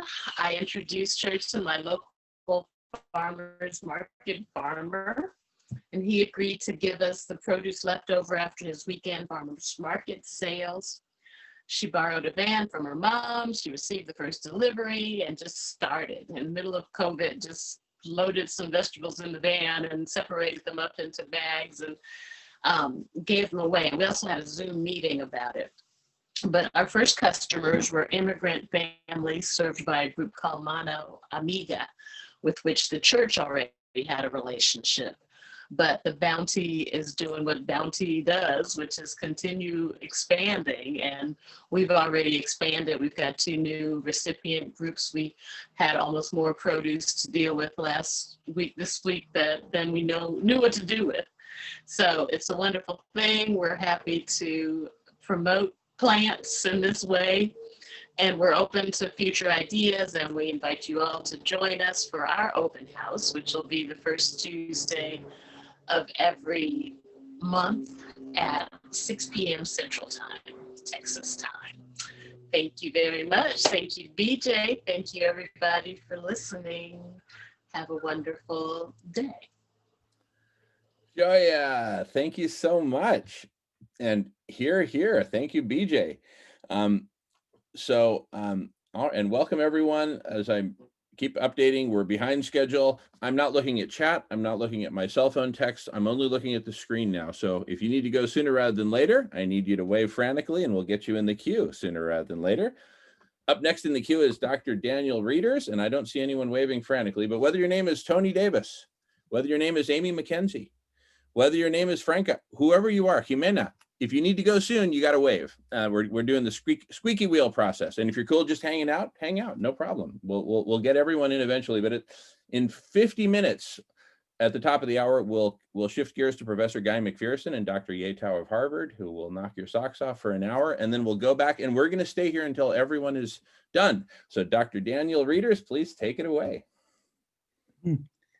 Thank you, Jamin and everybody. I'm really excited to be here. I'm a medical doctor, a cardiologist, practice integrative or integrative medicine, functional medicine, and people come to see me with all sorts of aches and pains, fatigue, brain fog, chronic diseases, and some mystery conditions are common.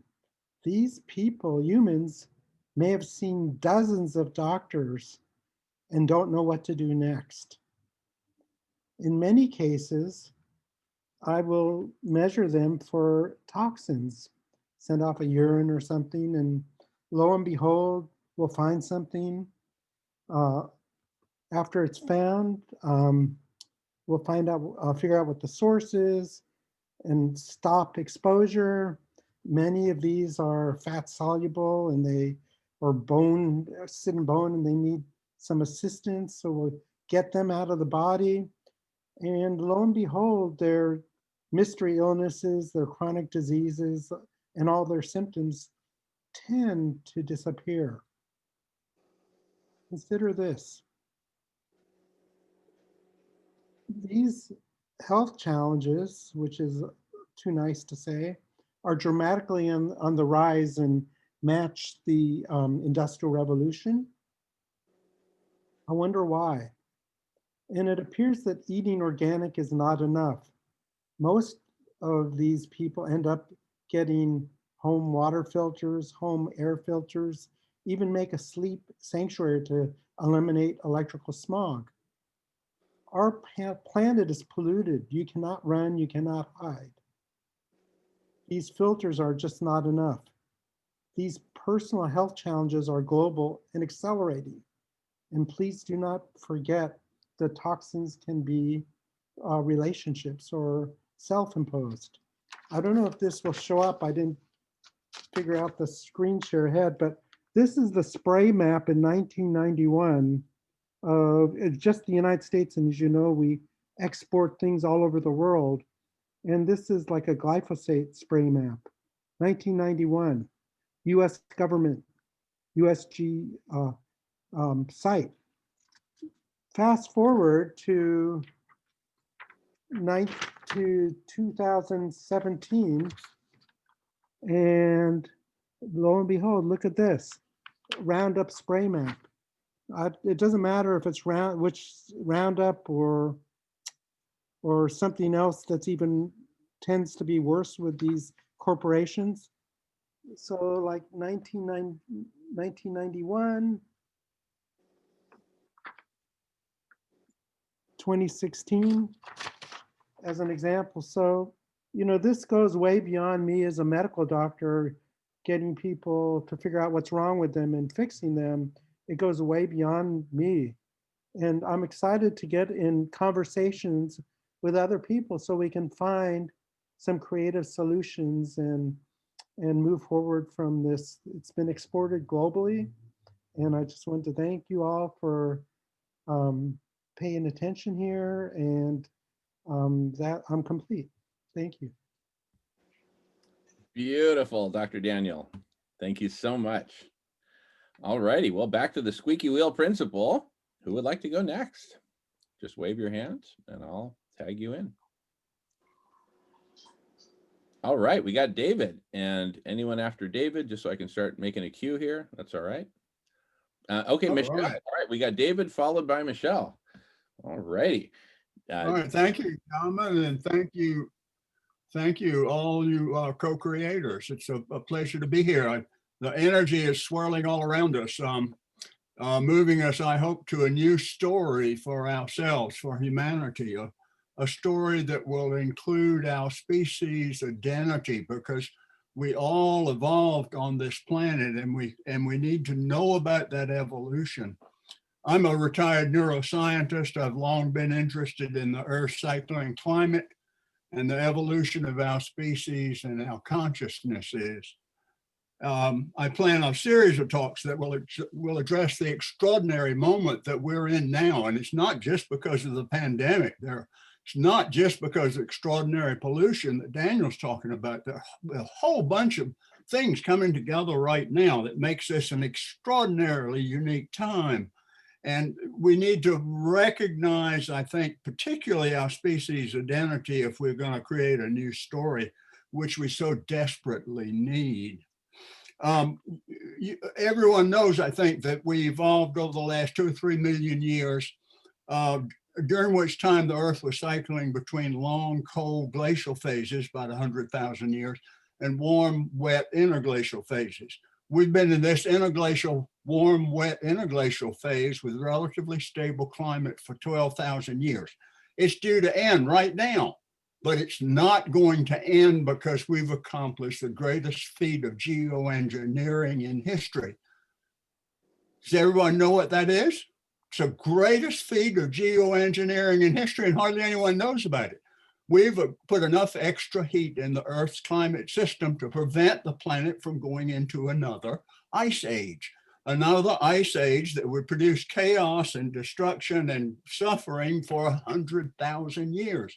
So this is an extraordinary achievement.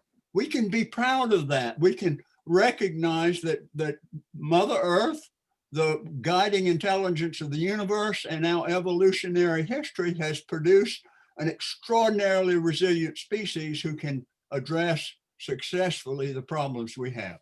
I'll be doing an open house on the 3rd Wednesday beginning next month, which will address these extraordinary times, in particular, our evolutionary background, what caused the Earth to cycle, and what we can hopefully do about it in the future. So thank you very much, and thank you for listening.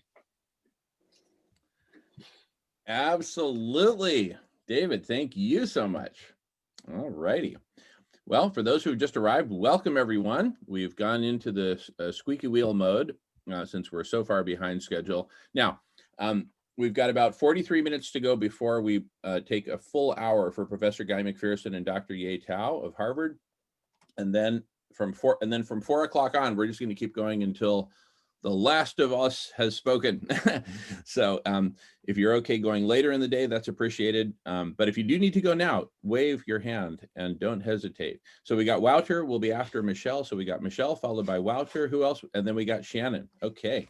So and then we got Connie. Wait, let me just keep track here. So we got Michelle, Wouter. Who was next before Shannon? Connie, right? Okay. So we got Michelle, Wouter, Connie, Shannon. Did I miss anyone? And we also got Tony's got Tony after that. Anyone after Tony? Oh, Silas, of course. All right. Let's do it before anyone else waves their hand. Wait, we got Nancy waving her hand. I feel like it feels like a Texas auction. I got Nancy, Nancy, Nancy, Nancy, Amy, McKenzie, okay. So, all right, and then we got Diane. All right, good. I'm glad everyone's speaking up. So, all right, I'll add to the queue next time, but right now we got Michelle, followed by Wouter, followed by Connie, followed by Shannon, followed by Tony. Take it away, Michelle. All righty. So I'm here to tell you about Nova Sutras. In Nova Sutras, we're building community and resilience to aid in our work for climate sanity, for ecosystem wellness, and for social justice through loving kindness toward all beings and deep reverence for nature.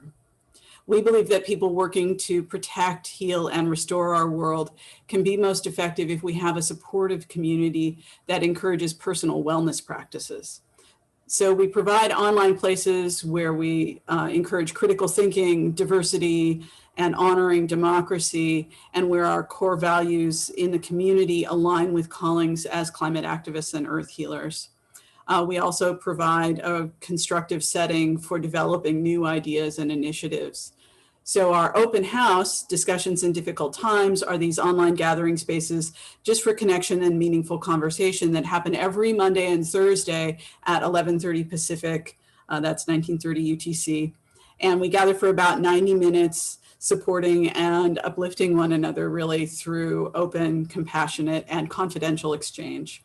Usually the topics for that aren't planned ahead, and what emerges from participants can range from personal concerns to global transformation questions, but always with a holistic approach to social, scientific, and spiritual perspectives. We have a lot of other gatherings, some weekly like our lunar meditations, some monthly like reconnection rituals, catharsis conversations, focusing practice work. And then we have octal guided meditations on the solstices, equinoxes, and cross quarters, and lots of individually scheduled presentation events on a whole host of topics, everything from the science of protecting equatorial rainforests to political engagement to regenerative agriculture and land reform. So I encourage you to come learn about that at novasutras.org, and I'll put listings for some of the upcoming meetings in the chat. Oh my goodness, Michelle, you know, with Nova Sutras, who needs press conferences? Just go to Nova Sutras. It sounds like you got it all covered. I love it. All righty. Well, we're gonna keep on with the clip, respecting people's time. Wouter, whenever you're ready, take it away. Wouter from the Netherlands. Hey all, I'm here to talk about Discord. But my name is Wouter and I'm from Holland. Growing up as a Dutch boy, I've always been aware of our precarious nature, that I live 20 feet under sea level, which is quite a bit. It's actually the lowest point in the whole of Europe. In the future, that might be actually 25 or even 30 feet. And that's based on conservative estimates. Having a background in civil engineering, and more specifically in offshore engineering, I know that our dikes can protect us for a little while longer. However, as soon as certain tipping points are reached, this might no longer be the case. So when I heard about a project from Dr. Ye Tao at Harvard to tackle the climate problem at its core, I was impressed. Since then, I've not stopped thinking about the practical implementations and finding people that could and also want to step up to the challenge. So we've created a Discord server to organize our efforts and host our weekly open house at Mondays. And there we work on multiple projects to turn the upcoming collapse into a collapse with a B. Through conversations, we realize that we are all in the same boat and we better start pedaling in the same direction. Collaboration is something humans can do well if push comes to shove. And the Mirror Reflection Project plays a key role in that and in getting the Earth's thermostat back under control after we messed up its setting. This requires a lot of courage, and I'm here to help to the best of my abilities. So thank you, and I look forward to collaborate with all of you. Awesome, Wouter. Just outstanding. My goodness. All right, we're going to keep going. I wanted to get Silvana in the queue as well. If you need to go sooner rather than later, Silvana, wave frantically in proportion to how quickly you need to go. Okay, great. So if everyone's okay with it, we'll go Silvana, followed by Connie, followed by Shannon, followed by Tony, and then I'll keep on with the rest of the queue. Silvana from Brazil, I believe. Welcome, Silvana. Hi, Jamie. Hi, everyone. It's so nice to be here. Well, thank you, Rebecca, and thank you, James, for giving us this amazing space. Well, I'm a journalist. and founder and president of ANDA, Animal Rights News Agency. We work with journalism. Yes, can you hear me? Okay. We work with journalism, but we also work in the court with public actions. And we are having a hard time in Brazil for the last 2 years. And now we are suing the federal government and the government of Mato Grosso and Mato Grosso do Sul because of the criminal fires in Pantanal, which is the largest area in the world. We already lost millions of animals and plants in that area. Almost, or maybe today, 30% of Pantanal already is completely destroyed. It's a huge impact, and it's a historic tragedy in Brazil. And the government are doing nothing. So here in Brazil, we activists are needing a lot of help, all kind of help. And it's very important to be united because it's not about Brazil, but it's about the world. And hope you can enjoy our group.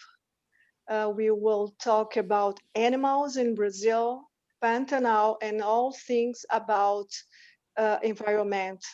So I would like to thank Elizabeth and Oriana because they told very important things about Amazon forest, and hope you can be together. So our website is offline because we were hacked and we are suffering a lot of threats, but soon will be online. It's anda.jor.br. Thank you, everyone. Thank you. Silvana, thank you, sister. Oh my goodness. Incredible. All right, because I know we got to get through some people. We're just going to keep, so listen carefully. We got Connie, then Shannon, then Tony, then Silas, then Nancy, then Amy, and then Diane. And at the next break, be ready to wave frantically if you need to add your name to that list prior to the 3 o'clock, 34 minutes from now. We'll take a break for an hour on another presentation. Stick around for it, but then everyone will speak after 4 o'clock. But if you need to speak soon, get ready to wave frantically at the next break. The next up is Connie, followed by Shannon. Take it away, Connie. Hi, everybody. It's wonderful to be here amongst many friends. And I just want to say that Andrew Bailey and I work with the transformation of consciousness, like David here. I feel that it's key that the shift in consciousness is foundational. Our assumptions about the nature of the universe, and we bring in indigenous cosmology and quantum science. And to that end, we show the role indigenous peoples have played in the evolution of American democracy, the American mind, spirit, and democracy, and the 54 years of peace and friendship in Plymouth, Massachusetts. And Thanksgiving's coming up right now. And there was a 3-day celebration together, intercultural celebration that occurred that we call the first Thanksgiving. And that 3-day celebration has been always told out of balance because it's never brought in the cultures and the hearts and the spirits of the people who participated in that. So I just wanted to bring that forth as we go forward and celebrate Thanksgiving that has been pretty well trashed by revisionist history and a world out of balance for a good reason, because we need to bring in the indigenous heart and spirit, and also the heart and spirit of those Mayflower pilgrims who happen to be my ancestors and what they wanted for humanity. And we're going to have an open house on Fridays. And we have written a book called The Trust Frequency, 10 Assumptions for a New Paradigm, which brings in the indigenous cosmology and quantum science. And so that's just about it.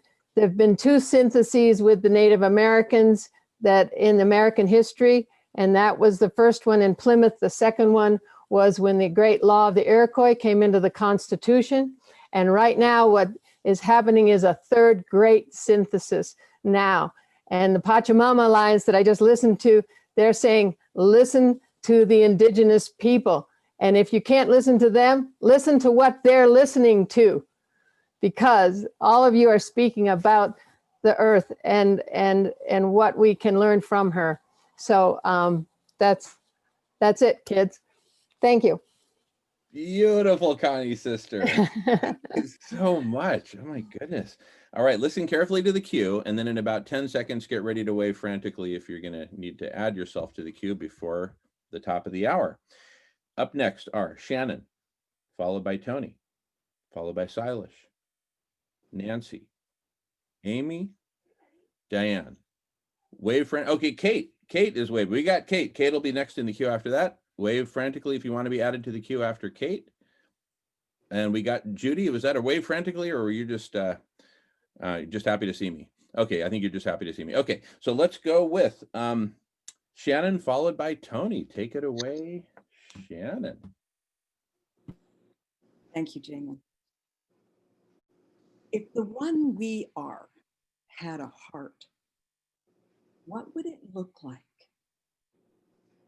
Hearts beat to send goodness into all the far reaches of a body, but humanity cannot be fed by a single source.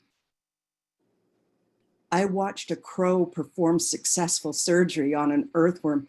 I thought maybe the worm had developed a blockage from what he ate and called to the crow for help. Wondering, I learned that there is medicine in fertile earth that soothes human anxiety and depression. He inspired a network of hearts to pump goodness throughout the body of the one we are. I am a priestess of Gaia. She gave me a pattern for humanity's transformation, our heart gardens. The pattern is interconnected circles working together to provide for all, support and healing, shared knowledge, intention and action, peace, love, joy, and abundance. I want to talk to you about initiating a world-embracing network of shared gardens in repurposed buildings where Gaia's medicine is concentrated, and we grow happy together. The surgeon crow showed me that by responding to the needs of others, we can be more than we thought possible. I invite you to talk with me about it on Tuesdays between 6 and 8 Pacific time. Gaia told me this is the fun part, and so it is. Now, Jamin, I could go into that second one of mine if you like. Go for it. Go for it. I am a priestess of Gaia. It feels risky or risque to call myself that. It isn't something one is in my experience, and I was not given it by association or decree. However, I was unexpectedly crowned with a moonstone by a gypsy priestess and had a prophecy come true 40 years after sharing it with my mother. Priestess is appropriate, and it's the only term I know that holds a hint of the magic and the love and dedication I feel. It is my pleasure and my joy to share my stories of magic in ordinary moments. I call it Mom, sometimes as intimate as a whisper of intuition. Mom once used a car accident to make me pay attention. Mom also showed me how an ordinary little girl could do and become far more than I allowed myself to imagine. I encourage you to dream impossible dreams and get into alignment with the story you wrote outside of time before such drastic things are necessary to get you on your divine path. In a teenage epiphany at the river's edge, I heard my mouth say to the beauty of the full moon, when the time is right, I will speak for you. If not now, When? Come speak with me on Thursdays at The Conversation between 6 and 8 Pacific Time. We have so much magic to share. Thank you, Jamin, and all. Oh my goodness. Thank you, Shannon. Absolutely beautiful. Wow. All righty. We're going to keep going. We got Tony followed by Silas. And Silas, you can do one or two back to back as you wish, followed by Nancy, Amy, Diane, and Kate. And then we'll add to the queue. So when you're ready, Silas, or Tony, sorry, Tony, please take it away. Hello, hello everybody. Thanks for everybody being here. It's just been wonderful hearing all the presentations. I go by the name of Tony Two Cats mostly because it's easy to remember. I'd like to talk with you about living in and flowing with synchronistic fields. I call it surfing synchronicity. I speak of this in terms of my own life experience and makes no claims other than that. At one time or another throughout my life, I've had remarkable experiences with coincidence. These days, I prefer to use the word synchronicity rather than coincidence. I think it describes the phenomenon much more accurately. So many intangible things are happening in so many different ways, the integration of which is impossible to understand, that there's really no way of having any direct control of any of it. So relax, nothing is under control. And yet the way things have happened in my life to my benefit, in spite of how it initially looked, there does seem to be some kind of order in all the chaos. Over the years, I've arrived at the point where I'm actively learning how to get in my flow and let it carry me through my life, assisting me with working my way to my highest good. Being the person that I am, I always thought that I had a pretty good idea of how to do what I needed to do to get the most out of my life. Working in and with the synchronistic field has shown me how wrong I was, because trying to do things my way gets me stuck in my own logic, and that very seldom works. I've gradually learned how to use my flow to integrate with the synchronistic field into the irrational world of possibilities and let it take me towards my highest good. The first step in that was learning how to get out of my own way. I'll probably always be in my learning process regarding that skill, but the more I learn to not have preconceived notions about what I needed to do, the better the outcomes have been. That's not to say that when a schedule is needed, I ignore the fact, but when I clearly have the option, I've experienced a lot of joyful, unique experiences by being able to let go of the preconceived notions, plans, or thoughts, going with my flow, and experiencing the joy of the unexpected. It's all a great mystery to me, but I get a lot of enjoyment out of being part of what makes it work. I know that I'm not alone in my experiences, and that there are many others who share those same kinds of experiences. If you're one of those people, I'd really like to compare notes with you. I'm sure we could have some great conversations about our experiences, maybe even be able to learn from each other about them. All of us are smarter than any of us. I don't have myself scheduled yet, but when I do get scheduled, I'll be in a snack bar. And thanks again for everybody for being here. Thanks for your time. Beautiful, Tony. What a wonderful, heartfelt invitation. Love it. Love it. All right. Next up is Dr. Silas Rao. Take it once, take it twice, Silas, as you wish. Go for it, Silas.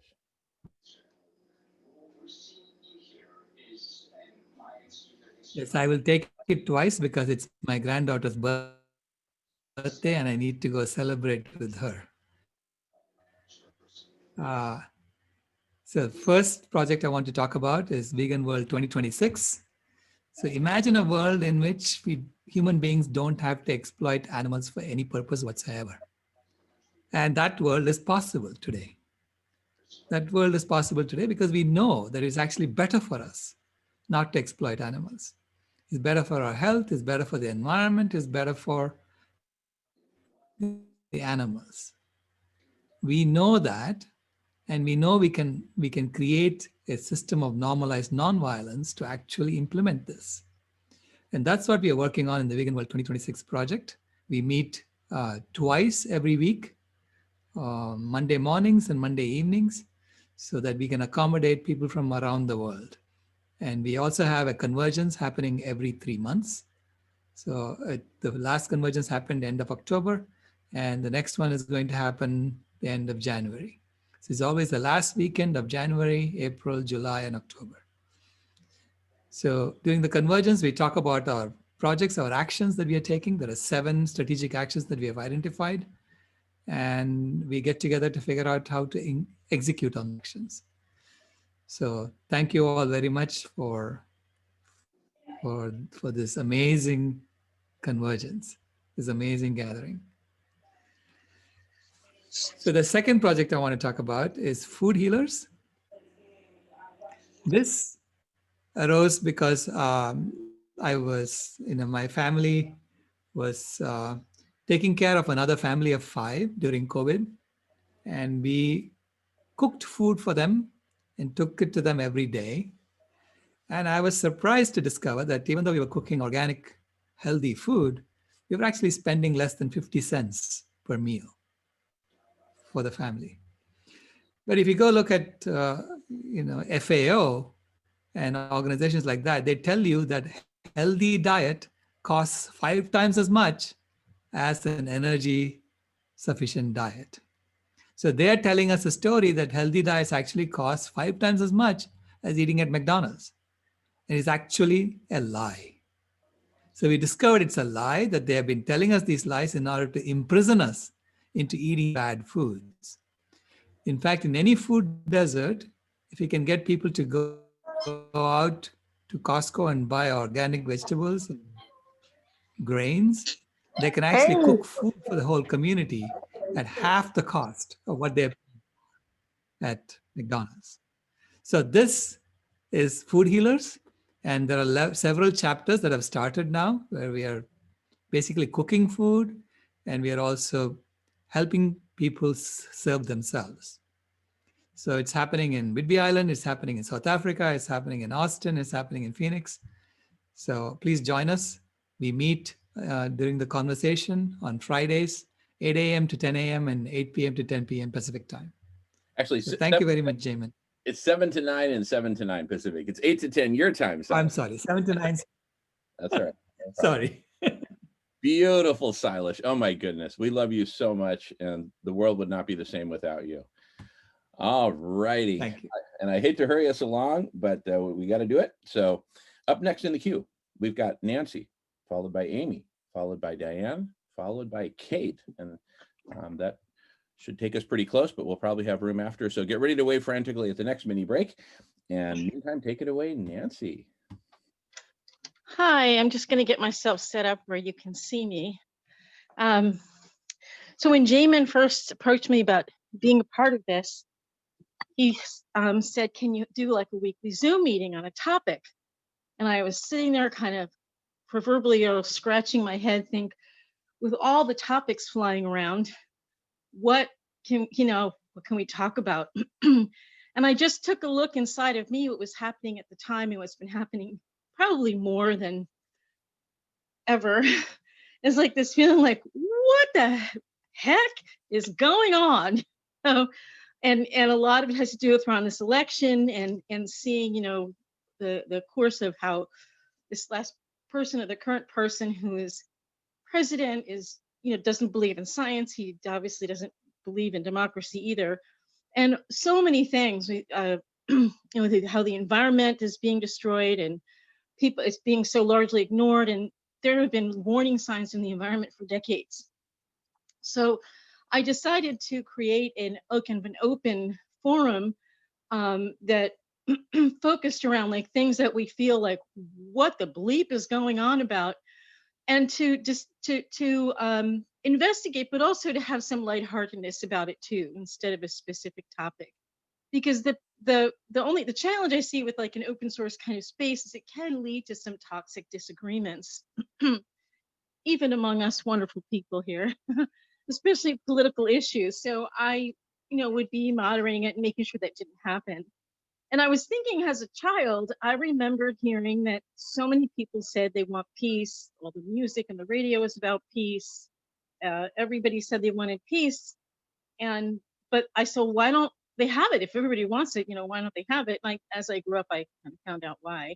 So this like what response extends to many other areas of society and the planet, and the denial of the destructive forces that are still supported by most people.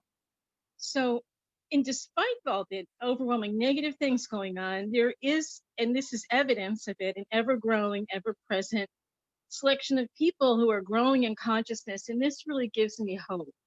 And it's so important that we have these venues and these ways of connecting with each other and not feeling like we're kind of alone in the world. Like, is it me that's crazy, or is it the world that's crazy? Maybe it's a little bit of both. So I'm hoping we can offer some comfort and solutions with wisdom and humor, and really tie in all the topics that are already being discussed here. And I also think, disagreements can be very important. We shouldn't be afraid of disagreeing, but as long as we can listen to each other without judgment, which can be difficult at times, especially if there are issues that we feel very emotionally strongly about, But the thing is, like, confusion is like this gas that builds up inside us and clouds our vision, and it makes it difficult to act with clarity.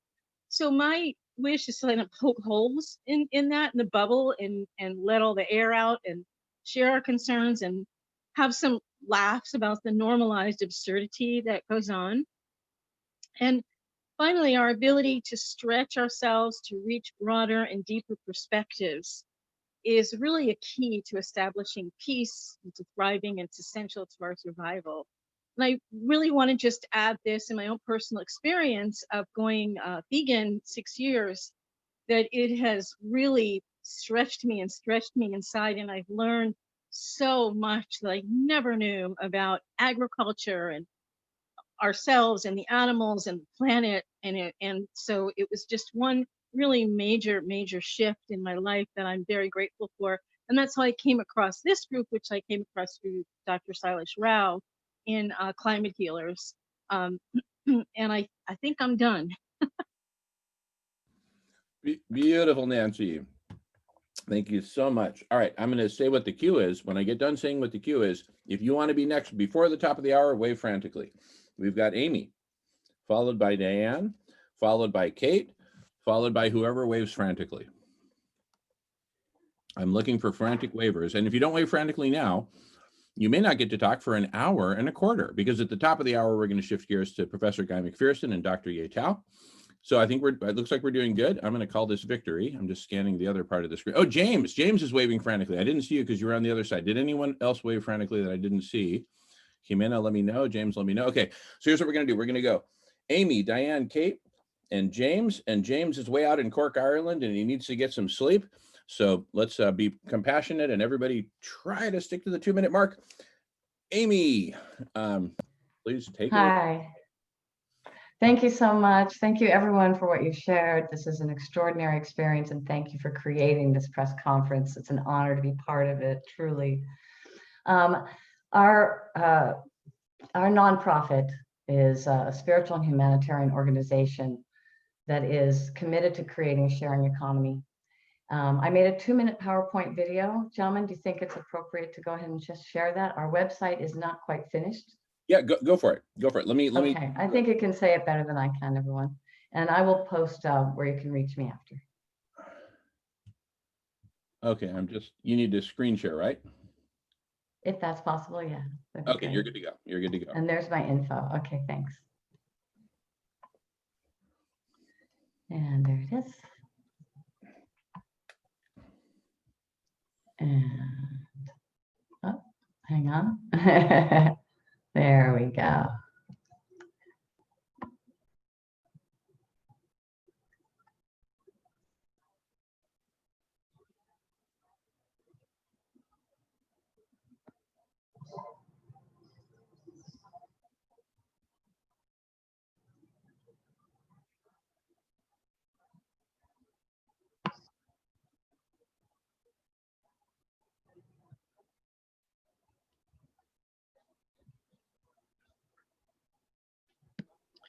I think she forgot to turn on the sharing of sound. Yeah, if there's sound associated, you need to stop share and go back, and we'll walk you through it. So go ahead and stop screen share. Oh, beg your pardon. That's okay. And now when you I'm hearing it, so let me. Yeah, screen share again, and then make sure you hit both check boxes in that window that pops up in the lower left. Hit them both. Okay. And then select. You're so kind to allow me to do this. Of course, Amy. One second. I'm just starting it over again. Okay, coming back. All right, and there's two things to check, eh? Okay, thanks for your patience, everyone.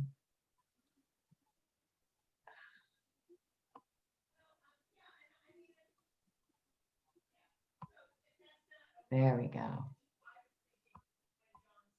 Got it. Thank you for your guidance. Absolutely.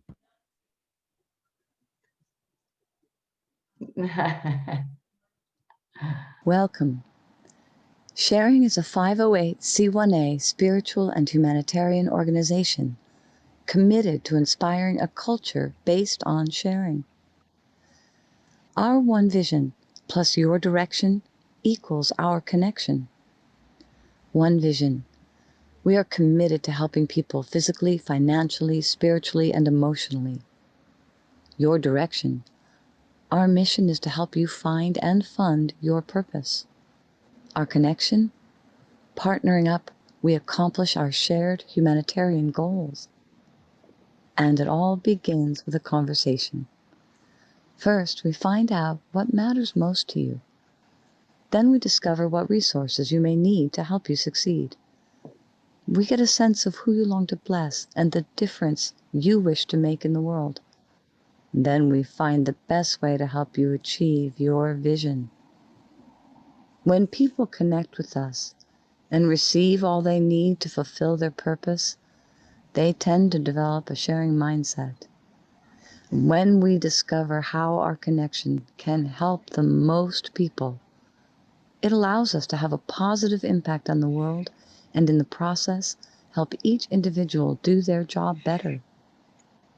When birds fly in flock formation, they are able to fly much farther than they ever could alone. They take turns, sharing the role of leadership equally, and take responsibility for the well-being of all. The same can be true for people when united by a dream for humanity. Have a look around. If you see we are going in the same direction, flying in flock formation as it were, please connect with us and let's have a conversation to see how we can partner up. Together we can easily prosper, for in the spirit of sharing, everyone wins.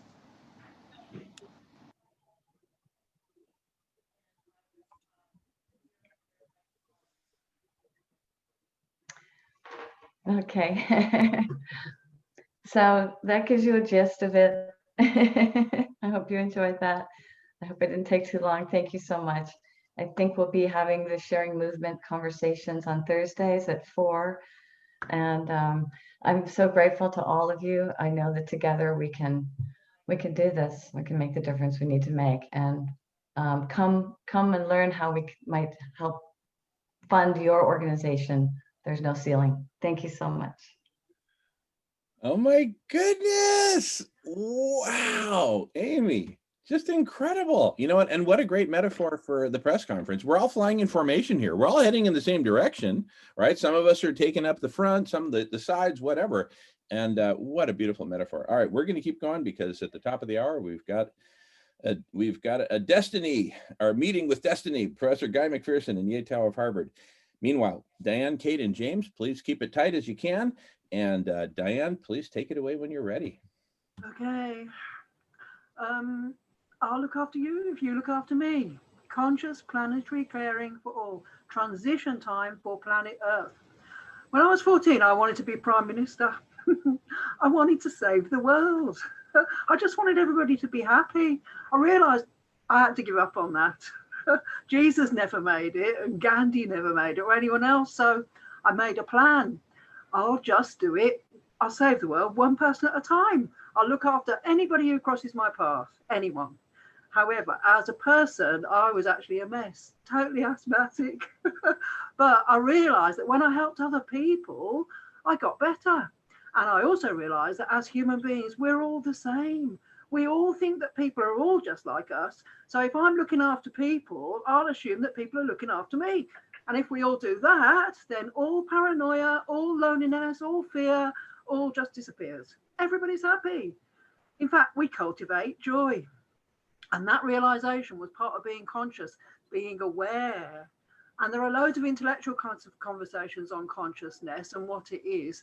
And I'm not really that clever, but awareness for me is really the key. So if everyone is aware, first of all, of themselves, and then of their effect on their surroundings, that is the big thing that will lead to a better world. And we can all be a part of it. We all are a part of it. And all we need is love. And if we live in this way, we get to learn that there's only one piece of energy going on and we're all part of it. So we're all drops of water in the ocean of life, or we're all individual and we're all part of the whole. So we could be grains of sand in the big desert. And we need to understand this because planet Earth is going through a change. Evolution is happening as we speak, and this is a really key moment. So a talk that I saw, Has the Planet Got a Mind of Its Own, led to the answer, yes, it has. And it's going through a rebirth along the lines of transformation from a caterpillar to a butterfly, similar to giving birth. And it will be painful and it will last ages.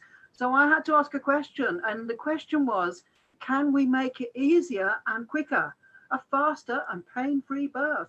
And the answer, the man said, was yes, birth without violence. And how do we do that? Every one of us must take responsibility for every thought that we think. Actually, all we need is love. That's it. Oh my goodness, Diane. You people are hitting it out of the park. I don't know what else to say. I am so in love with all of you. And all righty. Well, we got Kate and James before the top of the hour. So Kate, when you're ready, sister, take it away.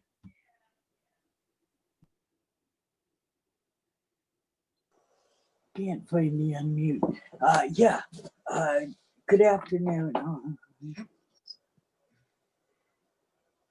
You know, I'm a simple lover of life. I have this little scripted thing that I know is last 2 minutes, but I feel so inclined just to want to launch off into the real story of now. As you know, we speak about these partnerships, and I think about how one of the questions I've always asked is, who is the original landowner? Who is the first person to say, I own this? You know, where did that partnership with nature, the cultures that follow that, where did that depart into the dominion over kind of mentality? And so as I hear all of these profound thinkers, you see, I don't have a group. I attend many groups. So I say I'm a product of my time, culture, and the culmination of all the experiences and conversations I've had, the books I've read. It gets to me and Aya real quick. Me and Aya, the anagram for I am one. Each of us with our own interesting stories on what this earth walk and this earth suit has been for us from our vantage point. Most days you will find me on the connection field, where there are many circles discussing how we weed the gardens of our heart and what it means to live for the good of the whole. You can find a schedule at the connectionfielddigest.org, and you've heard a few people from there present here today. And then I'm also a huge fan of Phil Lane Jr. And when he, in the last few months, brought his talking circle and sacred tree teachings to the connection field, I knew it wouldn't be long now that I would be witness to this great turning that I have heard spoken about, which Brett just spoke about, you know. And so I'm seeing this great turning from the top predator species into the ultimate caretaker species. So I want to, let's see, back to my script. Nina Patrick, co-founder of the Milagro World Center, spawned a Keepers of the Turn initiative, where she assists one to discover their keepership, that place where your passion, your talent, and your volition ties together and declares, this is what I can bring to the world. And you could actually find Nina on Thursday and Sunday mornings at 8 a.m. Pacific right here. And I really appreciate all the wisdom brought forth from ubiquity use. And as we learn to come together, just develop relationships and co-create synergistic circles of all kinds toward a common goal, maintaining this vitality. It seems like we pointed out the common goal for all of life. Well, I look forward to discussing what is possible and building together land. I'll see you in the Zoomosphere, no doubt. Thank you for coming. Honored to be inserted. Thank you, Kate sister. And thank you for all you do, bringing us together and keeping us motivated and inspired. All right, we're almost at the top of the hour. We got time for one more, and that's going to be James in Cork, Ireland. And I just want to give a shout out that James is one of those amazing pillars, along with Christopher, along with Marco, along with Jimena, along with Claudia, so many of us. I'm not going to name us all, but James, being out in Ireland, being 8 hours times difference, he helps us hold up the middle of the night. And James, in addition to what you have to say, take your time, because I want you to tell Guy McPherson in front of everybody what he means to you and what he means to us, because you articulate that very well. And Guy needs to know that he is right at home here, and he'll be talking next, as well as I'll be sharing a video. So without further ado, James, brother James in Cork, Ireland, take it away. Thanks, Chairman. Can you hear me? Yeah. Welcome to my sitting room and to my home, and I'm glad to have the privilege to hold a space on the block party on Saturday mornings at 9 a.m. to 3 p.m. in the afternoon in Irish Greenwich Mean Time. So that's for all you late owls that would be across the water. That would be from 1 a.m. to 7 a.m. Pacific time.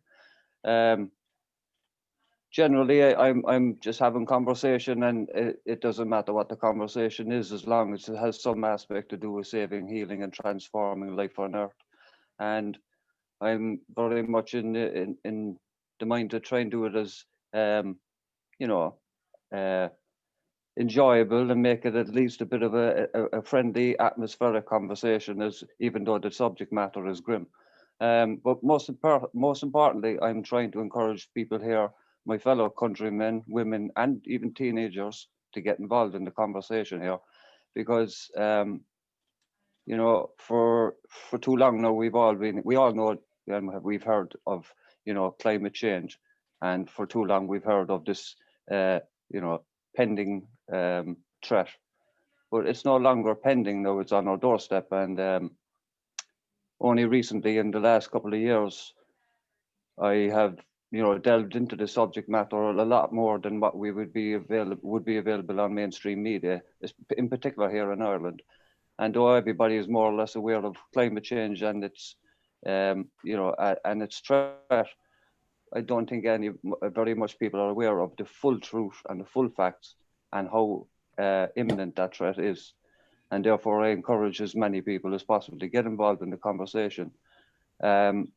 I had gone through a long stage of depression when the full truth of this situation sank into my heart, really, because once it did, and once that realization hit home, and by home I meant by not worrying about myself, but worrying about my daughter, my family, which I have a large extended family, nieces and nephews and grandnieces and grandnephews, and community in general.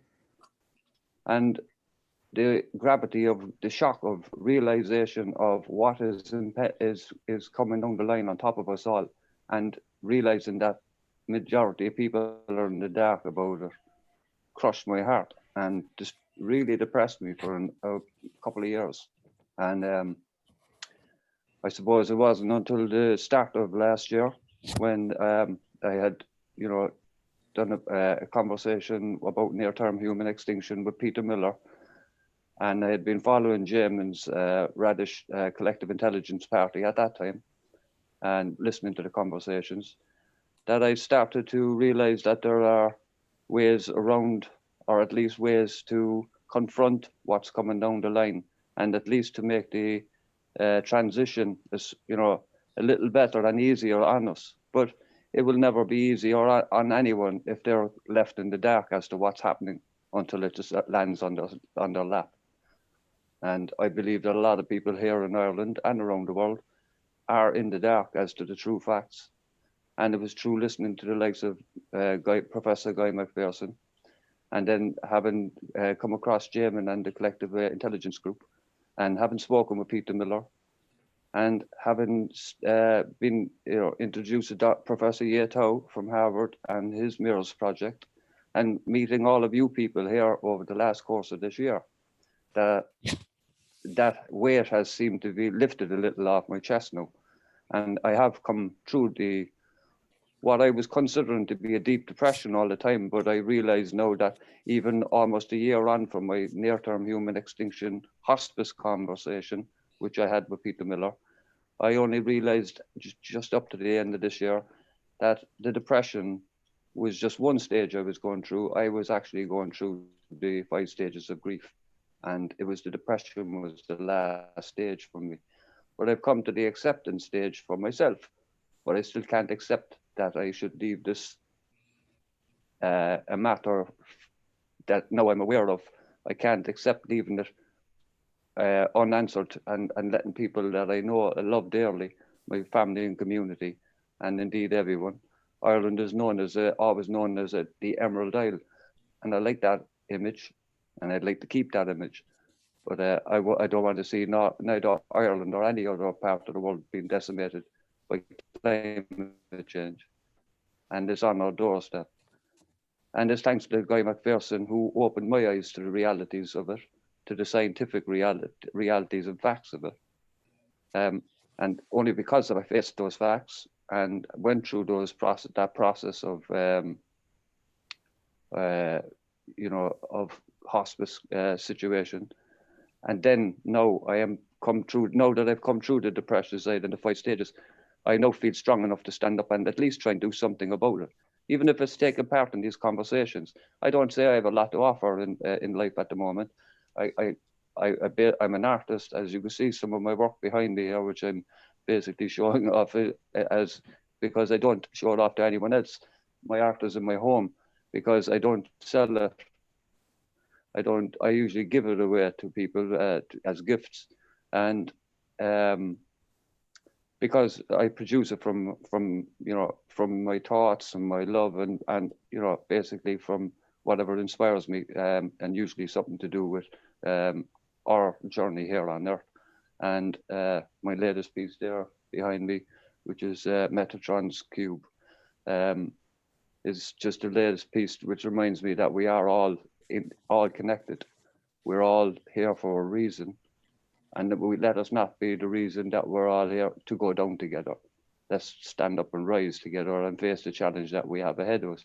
And if it wasn't for Guy McPherson and the like, I wouldn't be here today. And I'm sure quite a number of yourselves wouldn't be here either, because we wouldn't be aware of the true facts without somebody who had the bravery to stand up and, stick his head up and say, hey, wake the fuck up. Sorry about the language, I'm Irish, but this is what we need to do. We got to wake up. We got to face what's coming and got to stand together because our powers that be don't seem to be doing it for us. I'm sorry I took up so much time. It's lovely to have met everyone here tonight. I'm really enjoying it all. Thanks to Jamin and everyone involved. And good a million mahagut. A million thanks. God bless. James, brother, thank you so much. Thank you so much. Oh my goodness. And you've relieved me of most of my responsibility of introducing Professor Guy McPherson, but not all of it. I will take the pleasure of talking about